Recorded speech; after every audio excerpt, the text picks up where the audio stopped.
You have two eyes, huh? Do you understand the game a bit? Yeah, have a look. I'm not saying anything to you in particular because I know you're not too accurate with your reporting. That's what you paid so you're for. Saying I should resign. So you're saying I should resign? I think that's you should, your opinion. yeah. Is that right? That's my okay, opinion. fine. Are you going to resign then? No, of course I'm not going to resign. I simplify things next time.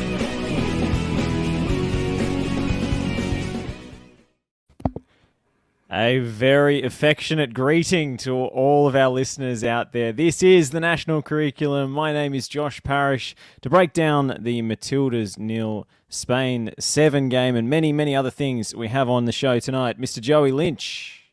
Hello, hello, hello. Greetings out there in internet land, I'm sure. We are going to engage in a very spirited debate that won't descend into madness, and the discourse will be as fantastic as it always is in Australian football. Nick Stoll is with us tonight. How are you, Nick? A very affectionate greeting from Sydney. State of Origin is just minutes away. And as we all know, I am a huge fan of the rugby league, so we'll definitely be checking the score tomorrow morning. The greatest game on earth. We've really chosen our ratings time slot intelligently, haven't we? Not only the greatest game on earth, I'd say as well, this is according to the Channel 9 promos department, who I also work for Channel 9, so I'm not going to disagree with them all. They did say it's the greatest rivalry in the world, which Ooh, what? I've got to 100% agree with that as a fellow Channel 9 employee. You know, not Boca River, not, you know, all the international football rivalries, New South Wales, Queensland, state versus state, mate versus mate. No one cares about Victoria. That's how it goes. Surely the fact that it's mate versus mate means it can't be the biggest rivalry in all the world. Surely the biggest rivalry is one where you kill the other person the second you see them. Only the biggest rivalries can cause friends to turn on one another, Joey. That's the entire point. Who is the majority? Are we doing a tag team breakup angle on TNC? Is that what's about to happen? Am I about to? I didn't sell out. I bought in. Nick D'Urbano, how are you, mate? Good evening, guys. Good to see Joey. Josh, you've produced one of the TNC's greatest feats by taking claim of the best hosting. You're written off, but you host again. While Stoll, he's led the TNC to the close to the footballing basement. And we started on time as well. Whoa. So, if you know, I was the basement as in. We ran on time. We started when we said we would start, and we kicked off, and I think a couple minutes late instead of the usual 10 minutes late. Stoll, I'm sorry. I steadied the ship in troubled times. All right, Josh was off in Queensland winning votes, trying to secure a Senate seat up there. All right, what in crisis? Who do you turn to? You turn to me to just steady the ship, make sure everything's all right, and I got us through some troubling times. Mate, you pissed off to Vietnam. And only one of us called into the show with a big hat. I mean, who delivered on that front? Yeah, you didn't call up with one of those rice farmer hats. You didn't come in with like a communist Viet Cong hat. You didn't do any hats. Well, that's stereotypes that don't exist anymore. I was in Ho Chi Minh. You probably saw more New York Yankee caps than anything. To be honest, one of them. There's no hats at all. Stoll was too busy going down those little chutes. What are they like? The little holes and putting on his Instagram the story. tunnels. Yes, they defeated multiple empires with. Where were you gonna? I thought you were gonna join us live from one of the tunnels. Where was that stuff? I think right now Taryn wants to jump down one of those tunnels after this awful introduction. I think if she could just descend into it, she'd be like, "Yeah, that's a great way to start the show." We thought to add a little bit of Matilda's expertise and cred to this program. Taryn Heddo joining us once again. How are you, Taryn? I'm good. It's a pleasure to be here. I don't want to jump down any holes yet. I'm sure we'll get there if we get too far down into the discourse. But no, happy to be here. Did you want to disappear into a tunnel this morning watching the Matildas cop 7 goals against La Fiera Roja? Yeah, I mean, Danny Townsend said something a few days ago about women consume football differently, and in that moment, I wanted to consume it by not watching it at all, by not watching any of the 90 minutes at all. Yeah, To be fair, I tunnel think that also was could a work. feeling on both genders. I think neither gender wanted to consume this type of football at that time in the morning. So, equality I in mean, that. the horns didn't help because, look, I wanted to listen. Like, I had the sound on. My partner got up with me at 5:30, so we had the sound on, and listening to the dulcet tones of Tao on commentary. And look, it's not a nice, like, and I'm 1 day out of ISO of COVID, and I'm just hearing this noise, and I'm like, no, and there's goal after goal after goal, and I'm like, oh well, I could have been down a tunnel, but here we are. Well, actually, I don't think we ever stood a chance, because the last time we were annoyed at stupid hours in the morning by a cacophony of horns was the 2010 World Cup, and who won that year? So, it was predestined, wasn't it, Nick Stoll?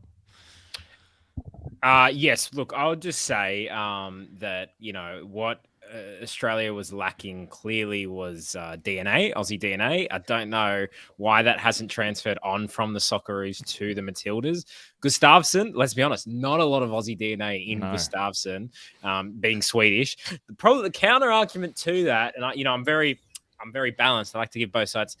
In the Spanish team, they're very good. I wouldn't say a huge amount of Aussie DNA in that Spanish team as they carved us up, played with possession, created multiple chances. Taryn, question for you. Did our third choice goalkeeper need to come on, about halftime, dance on the line the entire time, and then be called a hero for the next week? I mean, well, our third choice goalkeeper did come on at halftime and conceded 6 goals. So, I mean, maybe good to see. There's a national strategy though. That's the national curriculum. That's the name of the show. I mean, it's probably unfair to blame her, but after about 7 minutes, having conceded like 2 quick goals, I was kind of like, oh no, like I could see, you can see from however many thousands of kilometers away, the light sort of leaving her eyes as this was occurring. Yeah, pretty bleak. Be it Mackenzie or Graham, it is always Arnold's fault. That's all we've learned from this. That is the national curriculum's national curriculum. Maybe it sounds like, judging from some of the mail we get. All right, Joey. This, let's say, Matilda's B team are essentially lambs to the slaughter this morning. You put it in your ESPN piece. What was the point of all of this? Can you see into the logic of even staging this fixture without Australia's first choice team? Well, the fixture was locked in basically 12 months ago. Gustavsson reiterated numerous times that this window was identified a long way out as the only one that they could get the Spanish, because it coincided with international windows. They wouldn't be at the Asian Cup. The Spanish would be looking for opponents of a certain quality before the European Championships. So it was locked in well in advance, and contracts were signed and all of that sort of stuff. But yeah, so that's the reason the games went ahead, because this has been, in the pipeline for a long time. But the way it's worked out, this game was completely pointless. Like, what exactly has been learned from this game? Like Taryn, did you learn any? Spain are very good at football. Yeah. Spain have made out like bandits. But Taryn, did you learn anything about the Matildas from this game? No, not really. I mean, there's an argument to say that and I read your article and it was so spot on. Like, I made a note, like, mention on TNC that Joey's article was spot on. It's you beat me to it, Stoll. I didn't make the plug. Hey. Someone made it for you on your behalf, all right? But while you're here, espn.com.au, the fine host of this podcast, and also where you can find my article. Please continue, Taryn. But yeah, I mean, some of the players that were exposed, it was incredibly predictable that they would be. And I think that this point has been made, like, I don't think that the 23, there's sort of 21 out of those 23 that's picked, that are locks. And I don't think that that's right. And I think there needs to be more competitive tension. But the time to do that is, was the New Zealand game, what was it, 2 weeks after the A-League women's season or It whenever was a week. So a week, 1 week, yeah. So somebody like a Taylor Ray or a Mackenzie Hawkesbury would have been they would have gone straight from the grand final to Yeah, exactly. camp, basically. And I think something that irritated me was hearing the phrase like player focused, like this was player focused. And I'm like, okay, but what players? Because the players that you're throwing in against Spain to be exposed was, now it's like, oh, well, they're not good enough at this level and therefore we're never going to pick them again. And I don't think that that's right either, because like, it's Spain in Spain as they're preparing for a Euro. So I just... But lads, it's Spain. Yeah. I mean, it just doesn't feel fair, like either way. Like it's just a weird decision. And yes, maybe when the game was organized, however many 6 months ago, that they weren't aware of the that all these players would be resting, and that's fine. But you were surely aware 3 months ago, 2 months ago. Mm. Yeah. Well, that is my problem. Like, surely, I can't begin to profess a knowledge of the inner workings of the Matildas coaching staff and support staff and the like, but surely, like, even the extent that That New was Zealand... a double. A double has to be called out. All right. If you say it once, we'll let it go. But we can't have staff slap us in the face. That was a staff infection. That was... Okay, I'm just going to keep going. But yeah, like the New Zealand series, yes, as much as it was a building block, and the return of Katrina Gorry gave some real foundational things to build upon in that midfield, yada yada yada. The Matildas already knew they could beat New Zealand at full strength. They did it in the Olympics. Surely, if you are a coaching staff, and I only said it once, I'm not sure why you weren't. If this game has been the pipeline for 12 months, surely it's about periodizing for this game, the one that you are going to learn the most. So, like, we can talk about the game. We can get to the game, and we can talk about what went wrong on the pitch. But as I said, given everything that went into it, it feels pointless, because this Matilda squad, the squad that was named, was absent probably about 9 first choice walk-up starters. One of the other 2 was on the bench for this game, a healthy scratch in Lydia Williams. So, Claire Polkinghorn's in there as well. Yeah, there's lots of different ways you can say, but 9 players left out. Chidiac pulls out in the build-up because she's turning into Batman with a broken nose and has to wear a face mask. Angie Beard, probably not a walk-up starter in this team, probably would have started in this game, pulls out for personal reasons. So they put 5 at the back, sat back in a low block. I mean, they did look like they actually did want to press when Spain were in their own penalty area. The problem was they only got the ball up into Spain's penalty area about 3 or 4 times in the first half. So it didn't matter. And just this result was coming. It just, you can't learn anything from this, because Spain had far better players. They were just allowed to attack and attack and attack and attack. I mean, you talk about holding them out for the first half, and yes, they did. And yes, there was an aspect of, fine defending in that, and Tegan Micah did her bit. But on another day, the chances that the Spanish were creating in that first half fall as well. It's not like the first half was a replicable model to take forward. Like, on another day, it's 3 or 4-0 at halftime. That's just, So I'm just thinking, so you've got that. And also, in a first choice team with all these regulars back, do the Matildas set up like that and attempt to play like that? No, they don't. So, like, what can be taken from this game? All right, Charlotte Grant played okay, played well. Looks like she'll get first shot at replacing Carpenter until she comes back. Katrina Gorry's fantastic. We already need to know that. She battled so hard in vain. Tegan Micah did some good things, but you got those 3 maybe sort of lights, and then you've got how many crushed confidences in that team now? How many players that have just, morale is just shattered from this game? And like Gustafsson talked about in the aftermath, how it was a wake-up call and how we need to professionalize here in Australia and all of that. We already knew that. Nobody didn't think that Nobody watched that game not believing that going in and came out of that game believing that. Everybody, it's like the same thing I was talking about with the Socceroos potentially missing the World Cup. It wasn't a necessary wake-up call because everybody was already awake. Everybody getting up at 5 a.m. to watch the Matildas is already awake to the need that we desperately need to extend the season. And we desperately need to, Gustafsson is 1,000% right for that. But, what did this game achieve?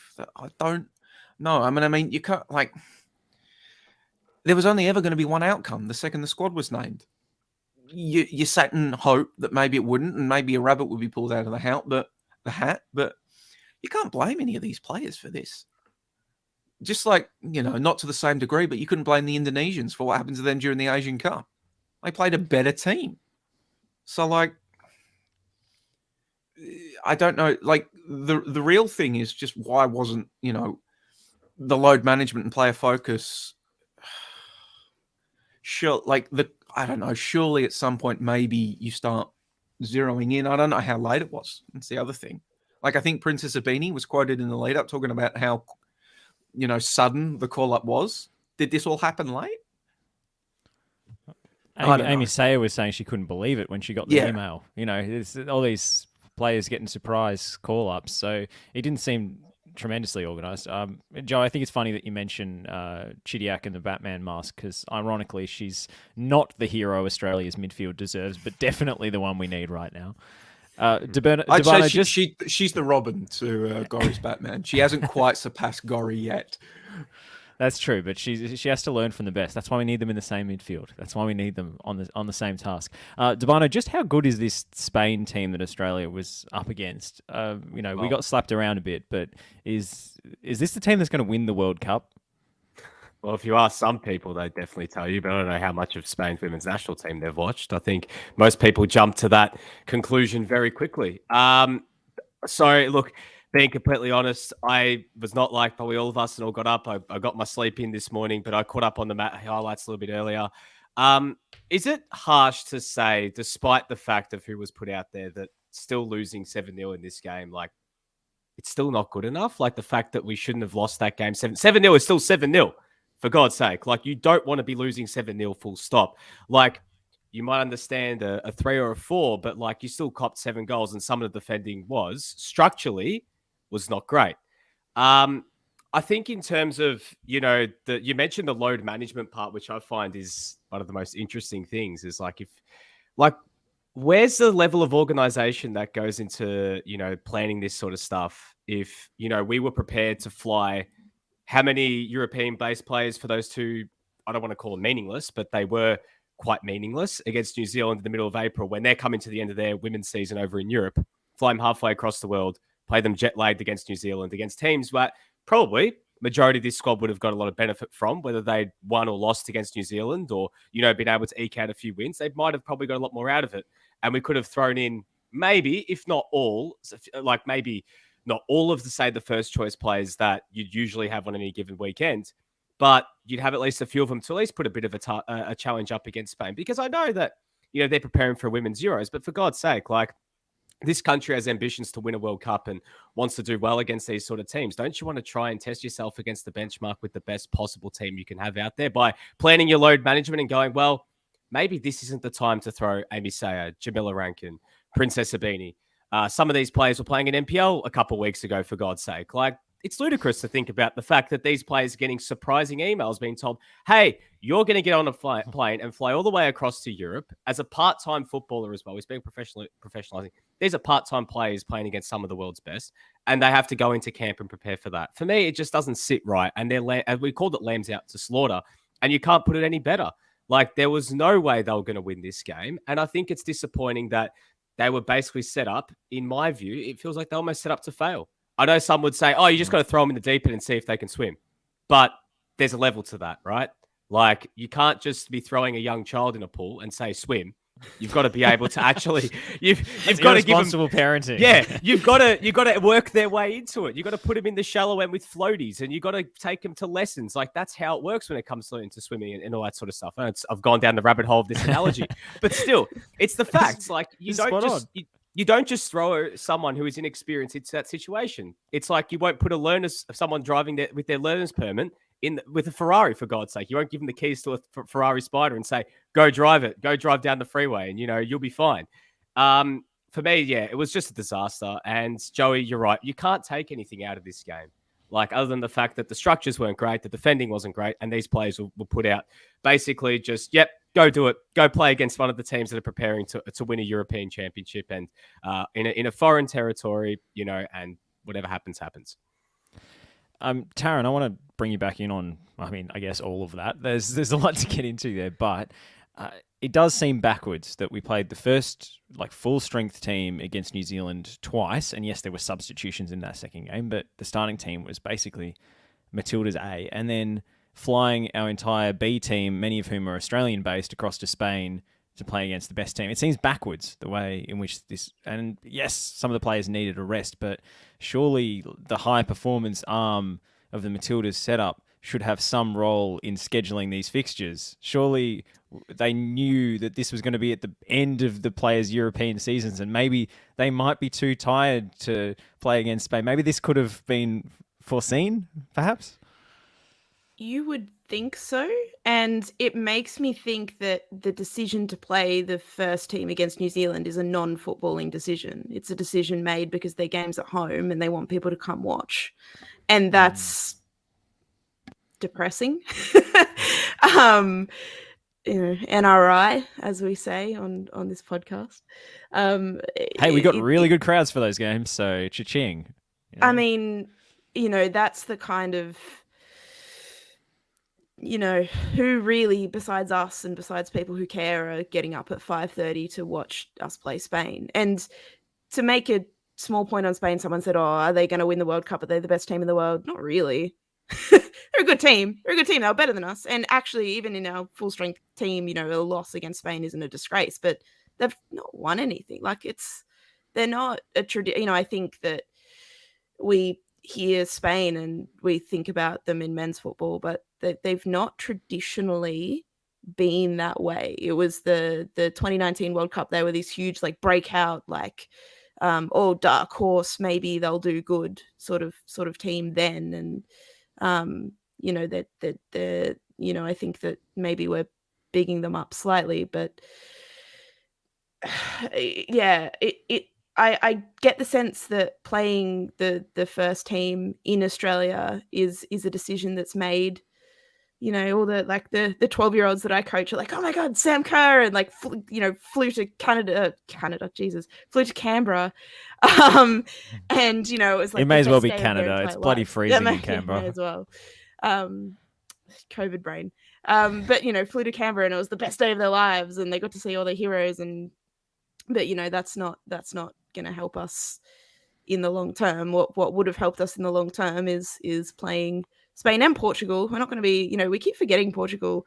They're not. Last time we played Portugal, we lost. So, I think if I'm remembering correctly, so playing Spain and Portugal with our first team would have been much more beneficial. But it wasn't planned that way. I wonder, and Joey, you might know the answer to this after your chat with the strength and conditioning guy. Another plug for Joey. But how much would clubs come into this as well? How much are the clubs saying, no, these players should absolutely not be playing in this window? Or how does that come into it as well? Because surely just from a Matilda's point of view, it seems nonsensical. Well, the insight from that conversation that you're talking about with Jack Sharkey was that there's constant communication between the clubs and the Matildas, but alas, he didn't get into the specifics of teams, clubs being able to overrule national team representation. One would like to think that it wasn't that, given that, especially in the women's football space, it still feels as though international football does unquestionably reign supreme over club football. Who knows? Maybe that is the next great push forward in footballing equality. In the women's game, we'll also start having people prioritising clubs. Not that these players are, but we'll see fans and the start prioritising club football over international football. But no, there wasn't any indication. Cards on the table. There has been no indication that clubs have put the kibosh on any players taking part in this game. There's constant communication, but yeah, I haven't heard anything to that front.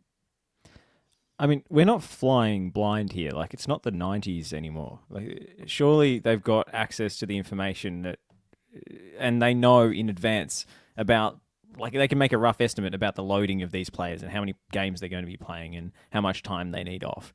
Like, there is more scientific stuff going on at club level. I don't know whether the GPS data from the clubs is shared with the national team or not, but surely they have the process in place and they know how many games these players are going to have in their legs, how much time they need off, when they need to take these breaks.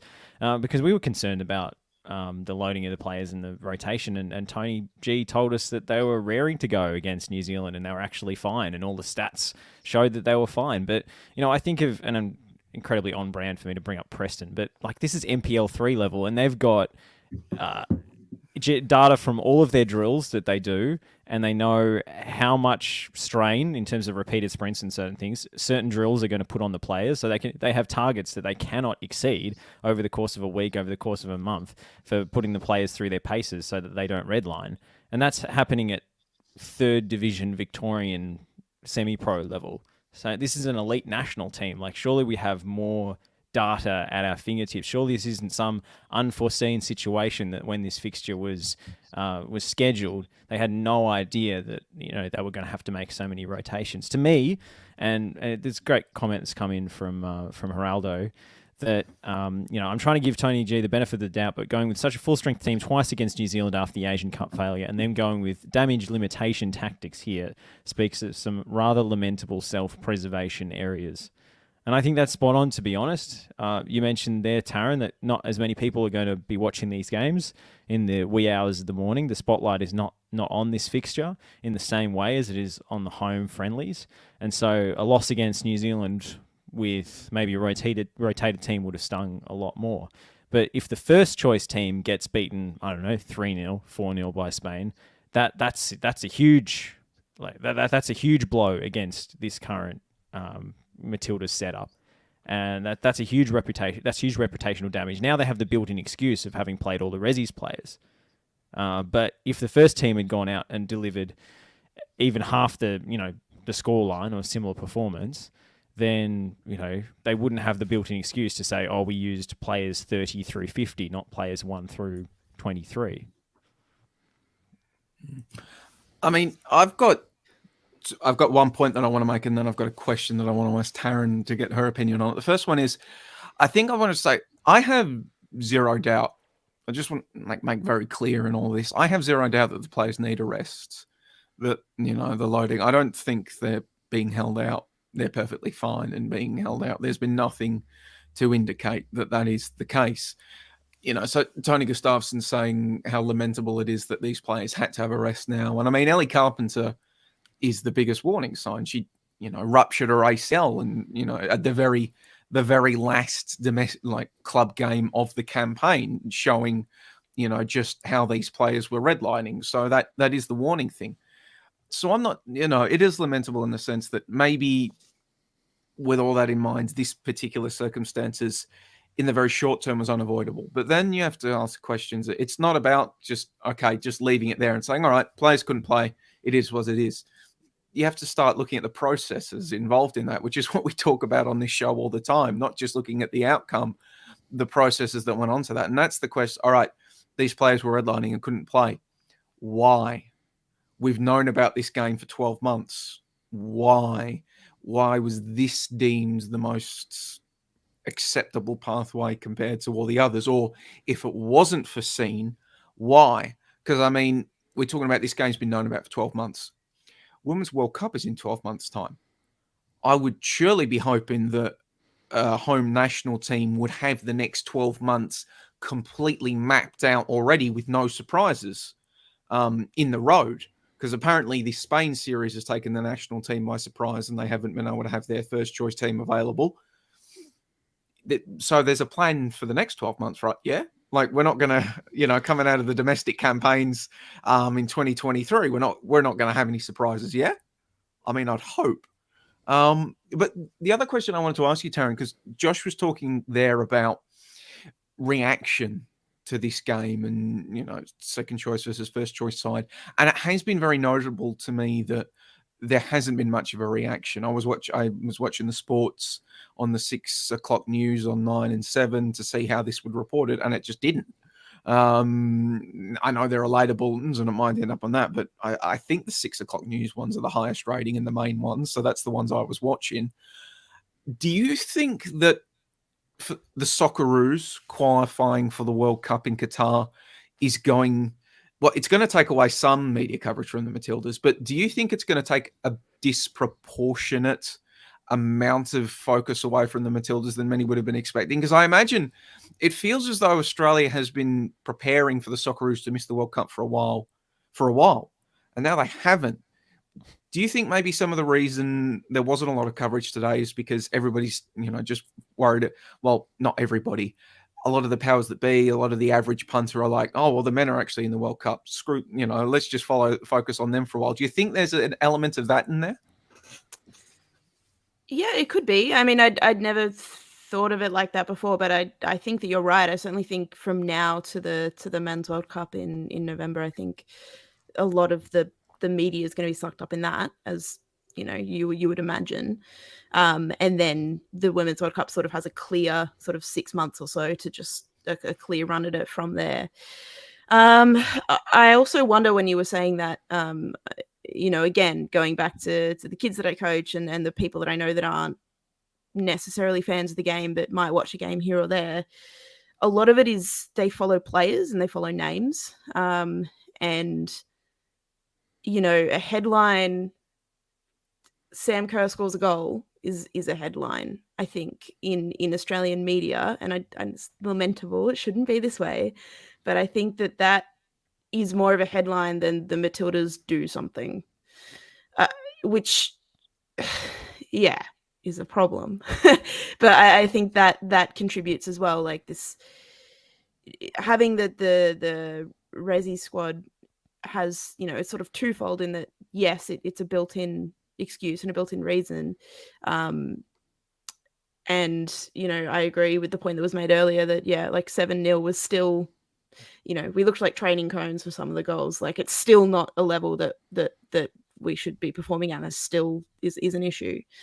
But it has the added impact of taking the focus away, because you're not, nothing is... For the average punter that doesn't follow the game closely, they don't know these players, and that means that it doesn't register in the same way. So low NRI score on this particular fixture. Exactly. I hadn't thought of the Socceroos, but I think you are onto something there as well. I think it's a combination of the two, because I think, yeah, from now to Qatar, it's going to be, Men's World Cup focused. We've been pretty doom and gloom so far. Was there anyone who impressed you in their, sink or swim performance? I heard a lot of positive feedback on Charlie Grant in particular. Yeah, do you know what? That's something that it's like working. Like she went away, she went overseas, she improved. She's been second choice in that position for a while, been in a lot of squads, been second choice, and now has stepped up with her opportunity and has performed well. It's like this magical thing that has occurred, which, wow, good for her. And then obviously Gori played really well. I think I was disappointed by Claire Wheeler in the sense that, Spain. But I think for someone like her, it can be a good learning experience, because it's like she's not there yet, and I think she got exposed a few times, but that's a learning opportunity. That's a positive. I think. I also I love Courtney Vine. As a wingback is an interesting decision, because I know that one of the criticisms of Ellie Carpenter is that, she's just kind of zoomy and her defensive instincts aren't necessarily top notch. And then you replace Courtney Vine's not going to improve the defensive instinct side of that. There was one point where she got megged and she just kind of laughed. And I actually found that quite heartening. I was like, do you know what? Like, That's super maybe, relatable, you know. Yeah, I mean, firstly, it's relatable, and secondly, like maybe someone is enjoying themselves out there. Do you know what? Maybe it's okay, maybe for some players, but yeah, I think there wasn't. Look, I'm clutching at straws. There's not a heap of positives to come out of it, but you know, like I don't know these players individually. For some of them, it might be like, wow, I've played Spain. I'm really motivated to do better. But for some, it'll be crushing. And I hope that they know who those players are and how that, you know, who's going to actually benefit from that experience. Stoll, we usually turn to you for a Spanish perspective on things. You keep a close eye on La Liga, etc. Have you got anything to contribute from that side of the fence? Well, I just think the whole, in relation to Spain, because the way that they kept the ball and the way, you know, if Sam Kerr had been there, she wouldn't have touched the ball. It would have just been exactly like Barcelona-Chelsea in that Champions League final. She wouldn't have had a single chance. So really, if she'd been there, wouldn't have, oh my God, we're on equal footing when, you know, Sammy Kerr, one of the best players in the world, is there. No, because she wouldn't have got the ball because the problem is in the midfield to getting her the ball. So that's the first thing. The second thing is, you know, like you say, Taryn, Spain historically, not a great team. Only have ever been to 2 World Cups, went to the group stage in 2015, didn't win a game. 2019, round of 16, like us, won 1 game. All right. So basically, they were same trajectory, if not worse, especially in 2015. Before that, they'd never been to a World Cup. All right. So historically, we were in a much better position. The Spanish league has only become professional in 2020. All right. So, you know, before that was basically amateurs. Yeah, Barcelona had put in some money. Atletico Madrid had put in some money. They were kind of the big teams. Real Madrid, by the way, didn't even have a team until basically this year. So that shows how little the kind of professional game cared for it. And we see this team now. Look how much they've improved in 4 years ago, 2 years ago. And then you got to ask yourself, how have they improved at such a rapid rate? It wasn't like, oh, all these superstar players were playing, you know, for Spain and they were just stuffing it up or whatever. No. The coaching in Spain is much higher level than we have here. And, you know, and I don't mean just the national team. I mean all levels, right? And also the attitude of they don't accept complacency. They would not accept a 7-0 loss when, you know, you're meant to be on equal. Spain is, I think, only recently in the top 10 rankings. The first time ever they've been in that. So again, like you say, it's not the US, a powerhouse that we've seen so many other times. Now, I think they're going to do really well at the Women's World Cup in Australia. I think they're massively improving. We're seeing that with the Barcelona players in the Champions League, and that's where, you know, the bulk of their squad comes. And they're playing some amazing football, and you know, from a football fan, it's wonderful to watch. But the big question to me is, we were ahead of Spain 4 years ago, and look how far behind we are. 7-0. We are getting absolutely smashed. And then what's happening today? Oh, you know, he didn't have the players. Every time Tony Gustafsson takes the Matildas, there's a new excuse. The first time we got smashed by European opposition, the COVID didn't have time to get with. Oh, we were experimenting when they were playing on home soil. You know, we were trying different combinations at the back. It's actually the most flexibility in this team is the excuses that Tony Gustafsson has every time we play. This is like, I would take the excuse that we didn't have the players today, and that was the reason we lost. If we'd been performing really well, the first team's doing amazing, and we're so excited by it. There's so many signs of progress, and then today we didn't really have our first team, so it doesn't count. So that's how I'm seeing it. I just think what I think the big picture should be is Football Australia should be looking at it and saying, well, how did Spain get so good so quickly? And what are the lessons to be learned from that? Bring that into here. The other thing that I wanted to quickly do is quick question. The Homer Legend on YouTube. You know, I love to bring in the viewer comments. I love viewer comments. Keep them coming in. Quick question for you in the chat, because Josh doesn't ask questions often, unlike the People's Choice. And then there's a little old school love heart emoji. I think he's referring to me, and I appreciate that. That's very, very vague. No, it might not be you. Pretty sure Nick D'Urbano did win the last poll. I don't think I was in the last poll. And you know what? Someone pointed out, after earlier criticism that I had, someone pointed out that I called in from the hospital, and when they said I was on my deathbed. Now, technically, I wasn't in the hospital. Yeah, it was Freya was sick. It was not you. Yes, for my partner. So actually, just really being a bad partner, actually, on my behalf. So, you know, anyway. But he asks, if the Matildas lose by 4 or more against Portugal, should Tony Gustafsson be sacked? I mean, like, is it now Holger Osijek time where they'd qualified for World Cup, 2 bad results, blah, blah, blah. I think that's a question that we should put out to all you guys from the Homer Legend via YouTube. I think he should be sacked pending a 23andMe test to just make sure that he doesn't have any Aussie DNA. Because if he does, that could be a saving grace. But actually, 23andMe actually is a pretty good summation of his approach to squad selection up until this radical departure. It's the same 23 players, but no, I don't think he's going to be sacked. It's kind of too late. Like we've made our bed, we're going to lie in it. I think that if you were going to get rid of him, the time was after the Asian Cup. I think the evidence was there. I mean, we were certainly in agreement at the time, but who are you going to bring? Who are you going to bring at this point? Who's going to make a real difference to where this team is at, even if this is an Osijek-like situation? I mean, we were talking about this with Arnold a couple of weeks ago. We were talking about now that we made the World Cup, should Arnold be moved on? No, he shouldn't. Like, both from a will Football Australia move on Gustafsson, can't see it happening. Should they move on Gustafsson? No, they shouldn't. And this is purely me ideologically speaking. Federations should stick with the coaches they appoint for the 4-year cycle. They should back the technical vision that they bring to the interview process, the technical vision of their technical staff, and see it through for the 4-year cycle. I mean, Gustafsson, in a way, Gustafsson is also, we have to remember, he's sort of like one of the first major decisions made by the current Football Australia admin. It's not sort of like, like the A-League men expansion there was a, sort of like could be hand waved away as the old FFA. We've got a new FA now. Gustafsson was sort of like the first major thing that this new FA did. So, like, they should absolutely see it through with their man. Stand by your man, FA, and see it through. Just because ultimately his success reflects fantastically on them.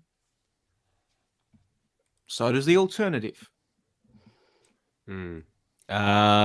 I think similarly, like you make your bed, you lie in it, you got to see it through.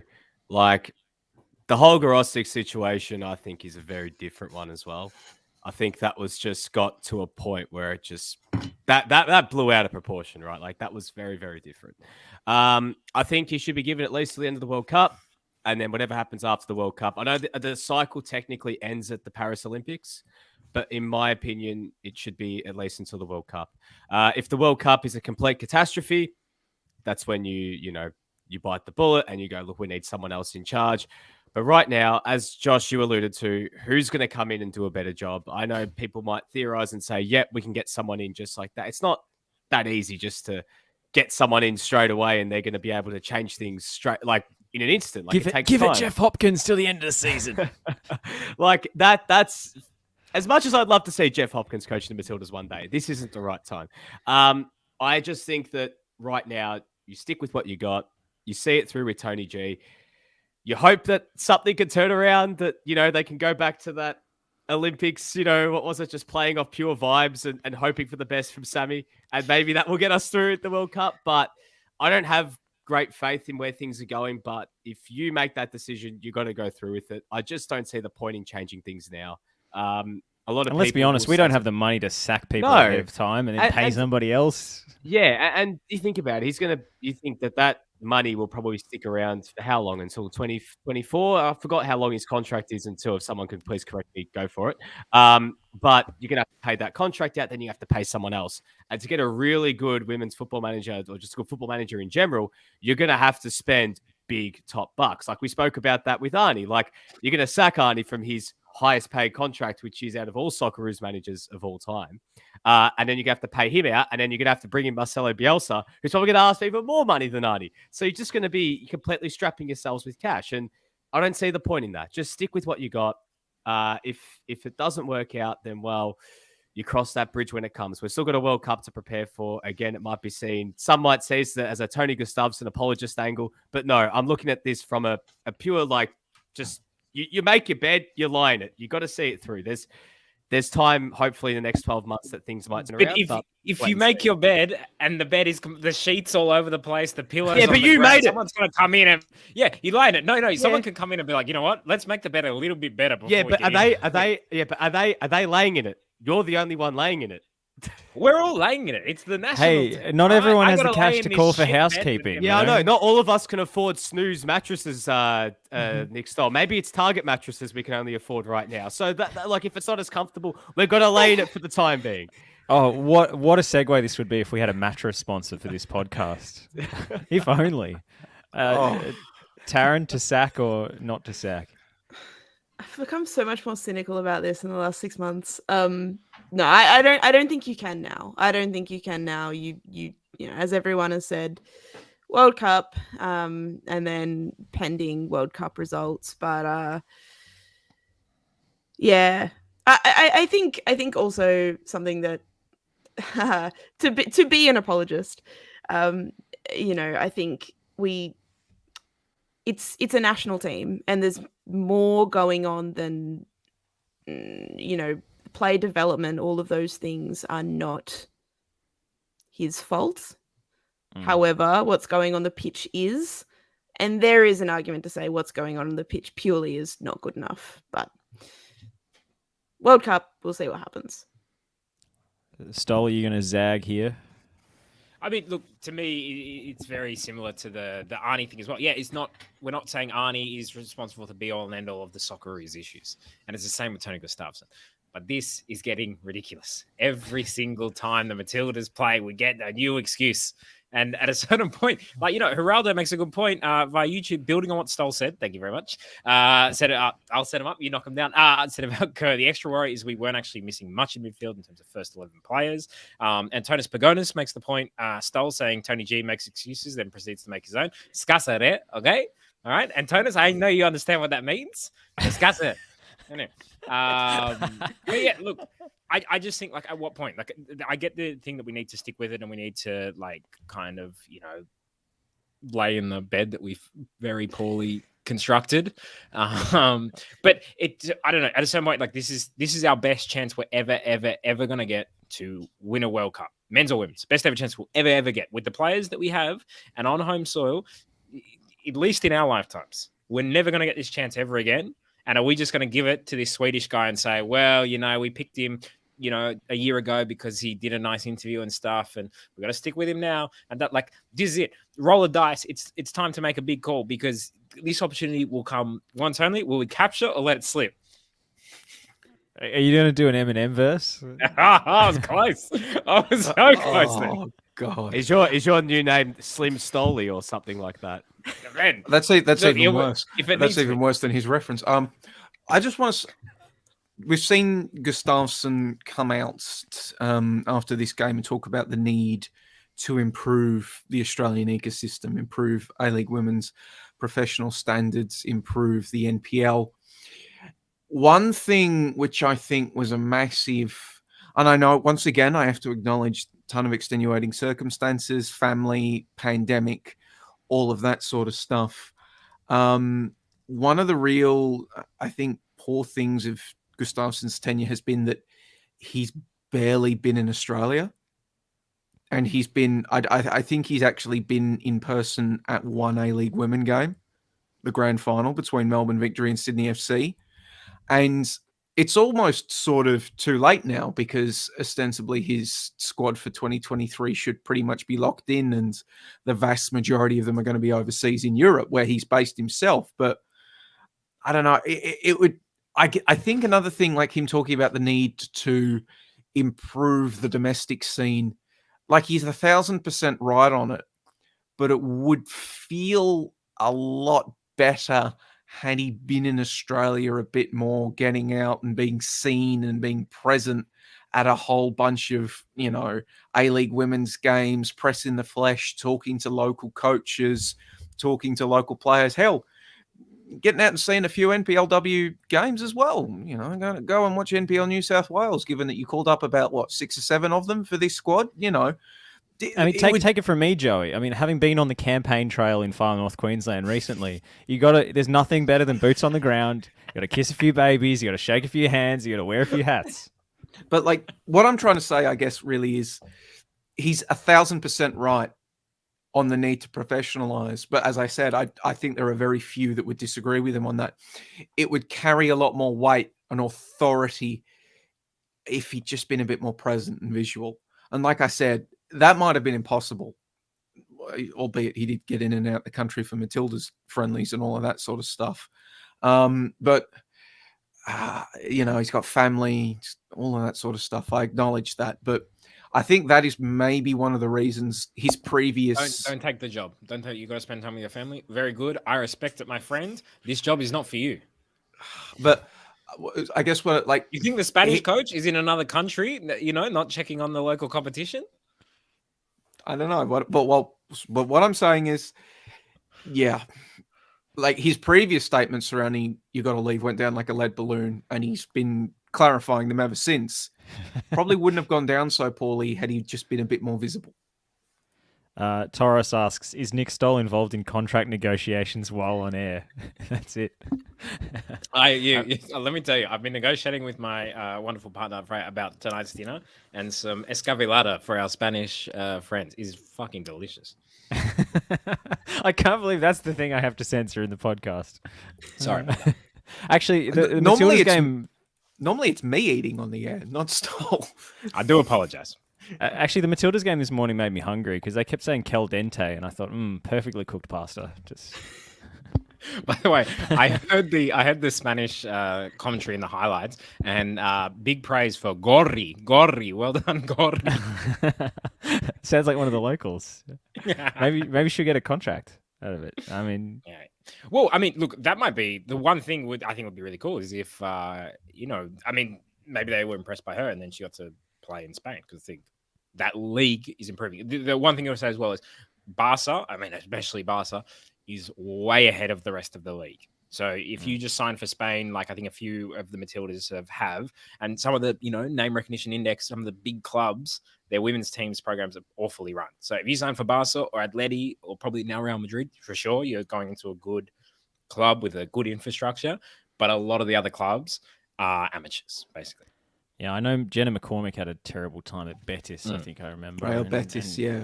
Like she'd barely played at Atleti, even though she was, it was a good program. So, it hadn't gone great for the Australian players who've signed over there. Joey, a couple of Australian transfers in the works we might see in the next few weeks. Sly expression, okay. We can't cover those just yet, but I prefer not to speak. If I can we get a hint? I am in big trouble. Can we get a little hint? I think it's coming home. Well, they're going to the home of football. Stoll, have you got any more listener questions? We did have the call out on Twitter earlier. Yes, I do. We got some really good ones coming in.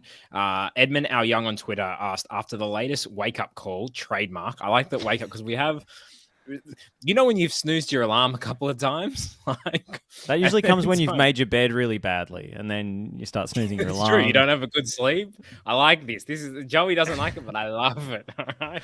Yeah. So after the latest wake-up call, I think number 8 or something we're up to, do we still expect the Tillies getting out of the World Cup group stage next year?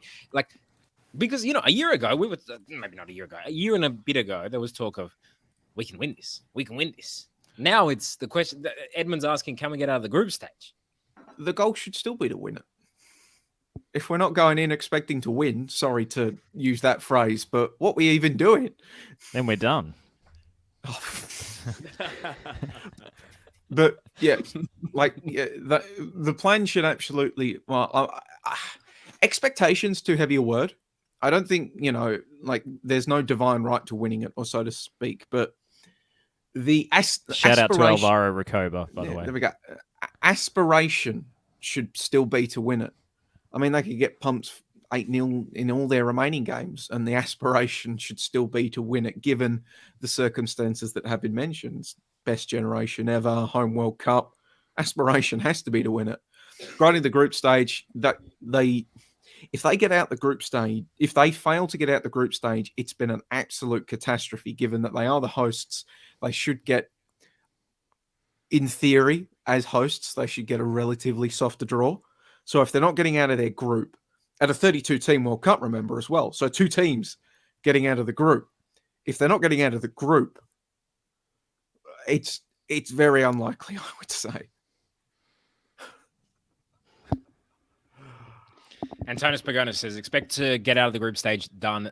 Look, I still think we'll get out of the group stage, even if we have Tony Gustafsson. But I will look forward to the excuses that are brought out, because that will be next level. That will be World Cup level excuses.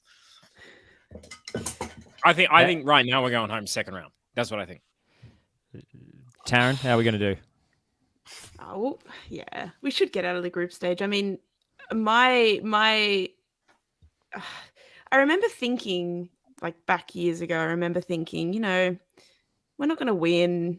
What would be a success? And I was like, maybe semi-finals, It's probably one of those situations where vibes might just vibes might be the best chance. Just vibes. Just route 1 to Sam Kerr. Like, I don't know. I mean, funnily, like, this is coming, all of this negativity is coming one camp after, and I know it was just New Zealand, but the game that we nearly lost to New Zealand, the game where we came back and won 2-1, that was the best we'd played. Yeah, they were fantastic. And now, so maybe we could play like that and then win the whole thing. Why not? You can't help but be positive, but I mean, realistically, look, win a group stage, win a knockout game would be, please. Win 2 knockout games, excellent. I don't know. We should get out of. Win no knockout games needs improvement. Please see me. From a commercial and reputational standpoint, not at least making a semi-finals would be a huge blow. Yeah. Given that this is going to provide the Matildas and possibly football in general the biggest platform it has maybe had, or certainly maybe since 2006, and just possibly ever, a home World Cup.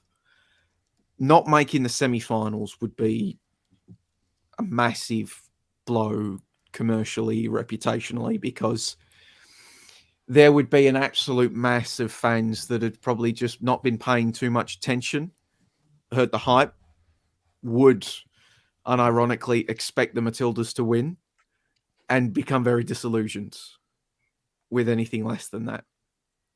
I agree. Yeah. I agree with you, but it's also just that it was never that likely. Well, yeah, this is the problem. The general public, especially, we've talked at length on this show about the lack of football coverage that penetrates the mainstream. Well, yeah, these conversations aren't happening. People aren't calling up into Waitley to discuss, the Matildas squad and all of that. They're talking about what they'd do if they saw Jeff Kennan on the street. So the question is, are they happening at FFA? Football Australia. Are they happening at? Because it is actually like the kind of for the people who work in the Matildas marketing department or whatever, and the Matildas media, it is their job to make this, spin it positive and sell the Matildas all the time. And they've done it actually really well, because the Matildas have become a massive brand, and they've signed big contracts, getting massive sponsorship. Now, that sponsorship, you think they're going into the thing and going, look, guys, you might be expecting us to make a semi-final, but we're actually not that close, No, they're going in there saying, we're going to win, we're going to do really well, They're saying all that, and that's their job, and that's great. Please do it well. There needs to be some kind of, not to take this back to, the 2003 World Game or whatever, but there needs to be some kind of technical director to ask a question and go, man, why are we losing 7-0 to Spain? Why is every Matildas camp a disappointment? And who's asking those questions? Except the New Zealand one. That was pretty good. Okay, except the New Zealand one. And even that, analyze why that was good. Okay, what did we do there that's good? How do we repeat that? Blah, blah, blah. These questions aren't being asked. At least I don't think they are. Regista Gorry, that's why it was good.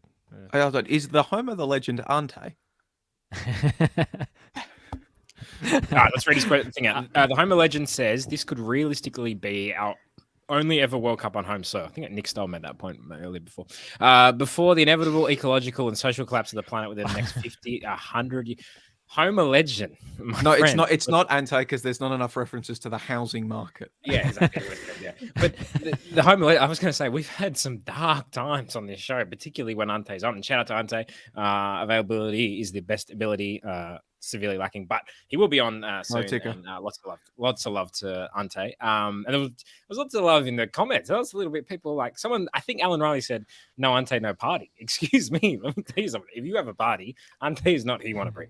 Ante will start talking about the fact, like he keeps talking to us about housing collapse. Man, none of us own houses. We work in the media and we're under 30. All right, none of us are buying houses, my friend. All right, we're renting share houses at the very best. Hey, cynicism is, as you were saying earlier, Taryn, you've become very cynical in the last 6 months. Has that coincided with being a TNC contributor? Because I think cynicism is a known side effect of listening or contributing to this podcast. Well, I will say every time that I come on, I'm either sick or recovering from being sick. So it could be just like being cynical, having the flu, having COVID. It's all TNC related. It's all related. It is indeed. I was going to make more Eminem jokes, but look, I think we've just about covered this Matildas game in as much detail as we possibly could. Have you got one more thing, Stoll? The national cancer, is that what we are?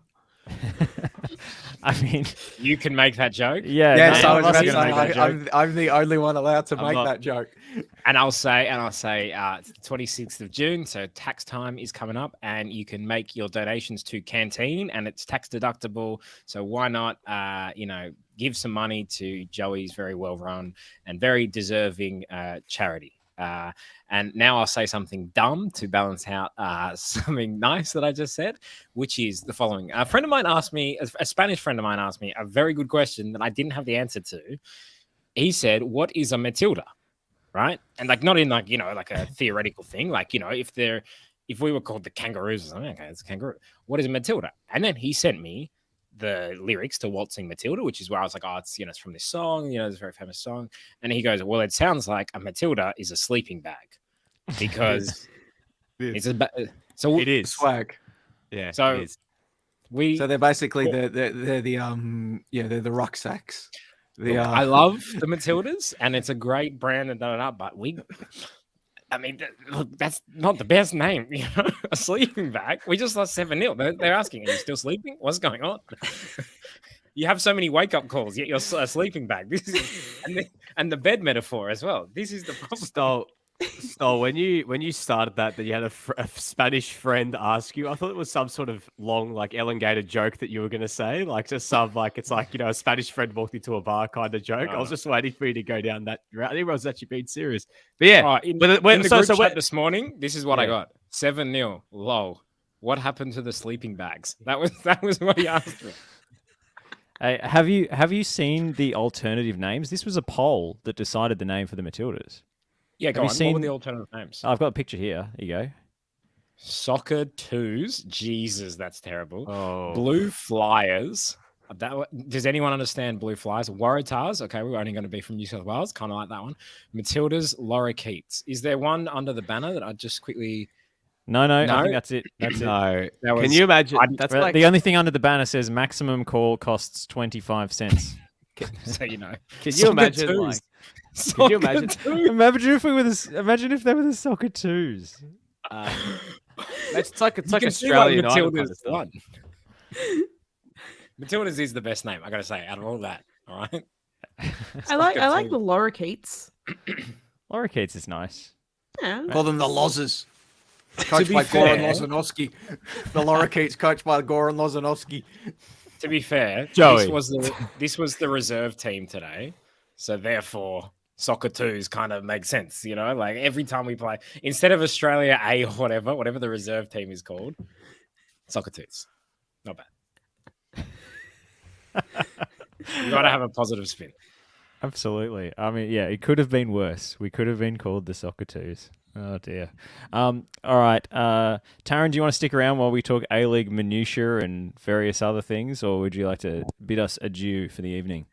I might bid you adieu and go to bed. So thank you. But before you go, Taryn, plug your other podcast. Plug my other podcast. Oh, the Yarra Jets podcast. So I do a stupid podcast with my friends in our State League 2 Southeast competition every week, where we talk about our games and talk about like dogs that run on the pitch and like terrible refereeing, and like half the time we don't even have one, and like random club officials and stuff that occurs in the state leagues of Victorian women's football. So you can listen to that on Spotify or Apple Podcasts.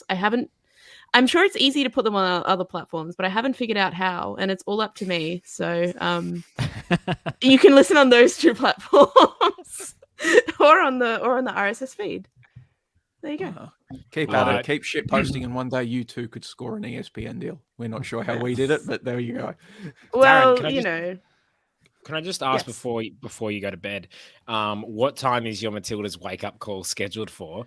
And also, if you make the bed poorly, please know that you don't actually have to lie to it. You can improve it. You can try different things. You know, the middle of the bed, pretty crucial. People focus a lot on the up top, but middle of the bed needs a good foundation. You know, that's all I'm saying. What comes to mind is the Step Brothers scene where they make the bunk beds and then it immediately collapses. That seems to be what has occurred. And my Matilda's wake up call was about 6 months ago. So here we are. Here we are. And she hasn't slept as since. Anything. No. Great guest. Thanks, Darren. Very much appreciated. Thank you for having me. I will be continuing to listen. Alrighty. Just a quick thing. Stoll, talking about beds being made, you're so going to overthink this when you go to bed tonight, aren't you? You're going to look at your bed, you're going to be like looking at it very clearly and be like, look, is this 100%? Did I make it well this morning? Am I going to be comfortable? The second there's one thing that's out of line, you're going to be like, Freya, get up. We're remaking the bed. Look, I'm just saying, it would be weird, for example, if you came home and it was like, look, we needed to sleep in this bed. This is how we've made it. And it's like, the sheets aren't even on, my friend. You've just thrown the cover sheet on top. As if you make the bed. Before we got on air, like the thing we heard when we all got into this studio was you giving Freya a list of chores to do. Careful, my friend. Look, first of all, I prepared the first part of dinner tonight, and Freya just finished it off. That's it. And I also put the washing on. Freya was just going to kindly help me hang it out. That's there's very equal relationship. And also, can I give hanging out the washing is by far the worst the hardest part bit of that. Yeah. Look. Sometimes you get in a bad relationship, you got to deal with it. You got to see it out. That's wow. At least until the World Cup. Just write that down, Nick. Put that in your Tinder bio. Hey, I have said that I do not have an account, so Bumble or Hinge or whatever it is. Do we have to rattle them all off? You seriously? Stoll, question. Farmers didn't your spot make news, like where you're recording from right now, made New South Wales news? Like you actually made the Matildas didn't make the 6 p.m. bulletin, but your podcast position made the 6 p.m. bulletin yesterday. My friend, not only like you're saying New South Wales news, my friend, national, because Ante Jukic messaged from watching in Geelong, with NBN News. It was 1 in 4 people in Australia are affected by migraines. And one of those people happens to be my girlfriend, Freya. And, she does very well.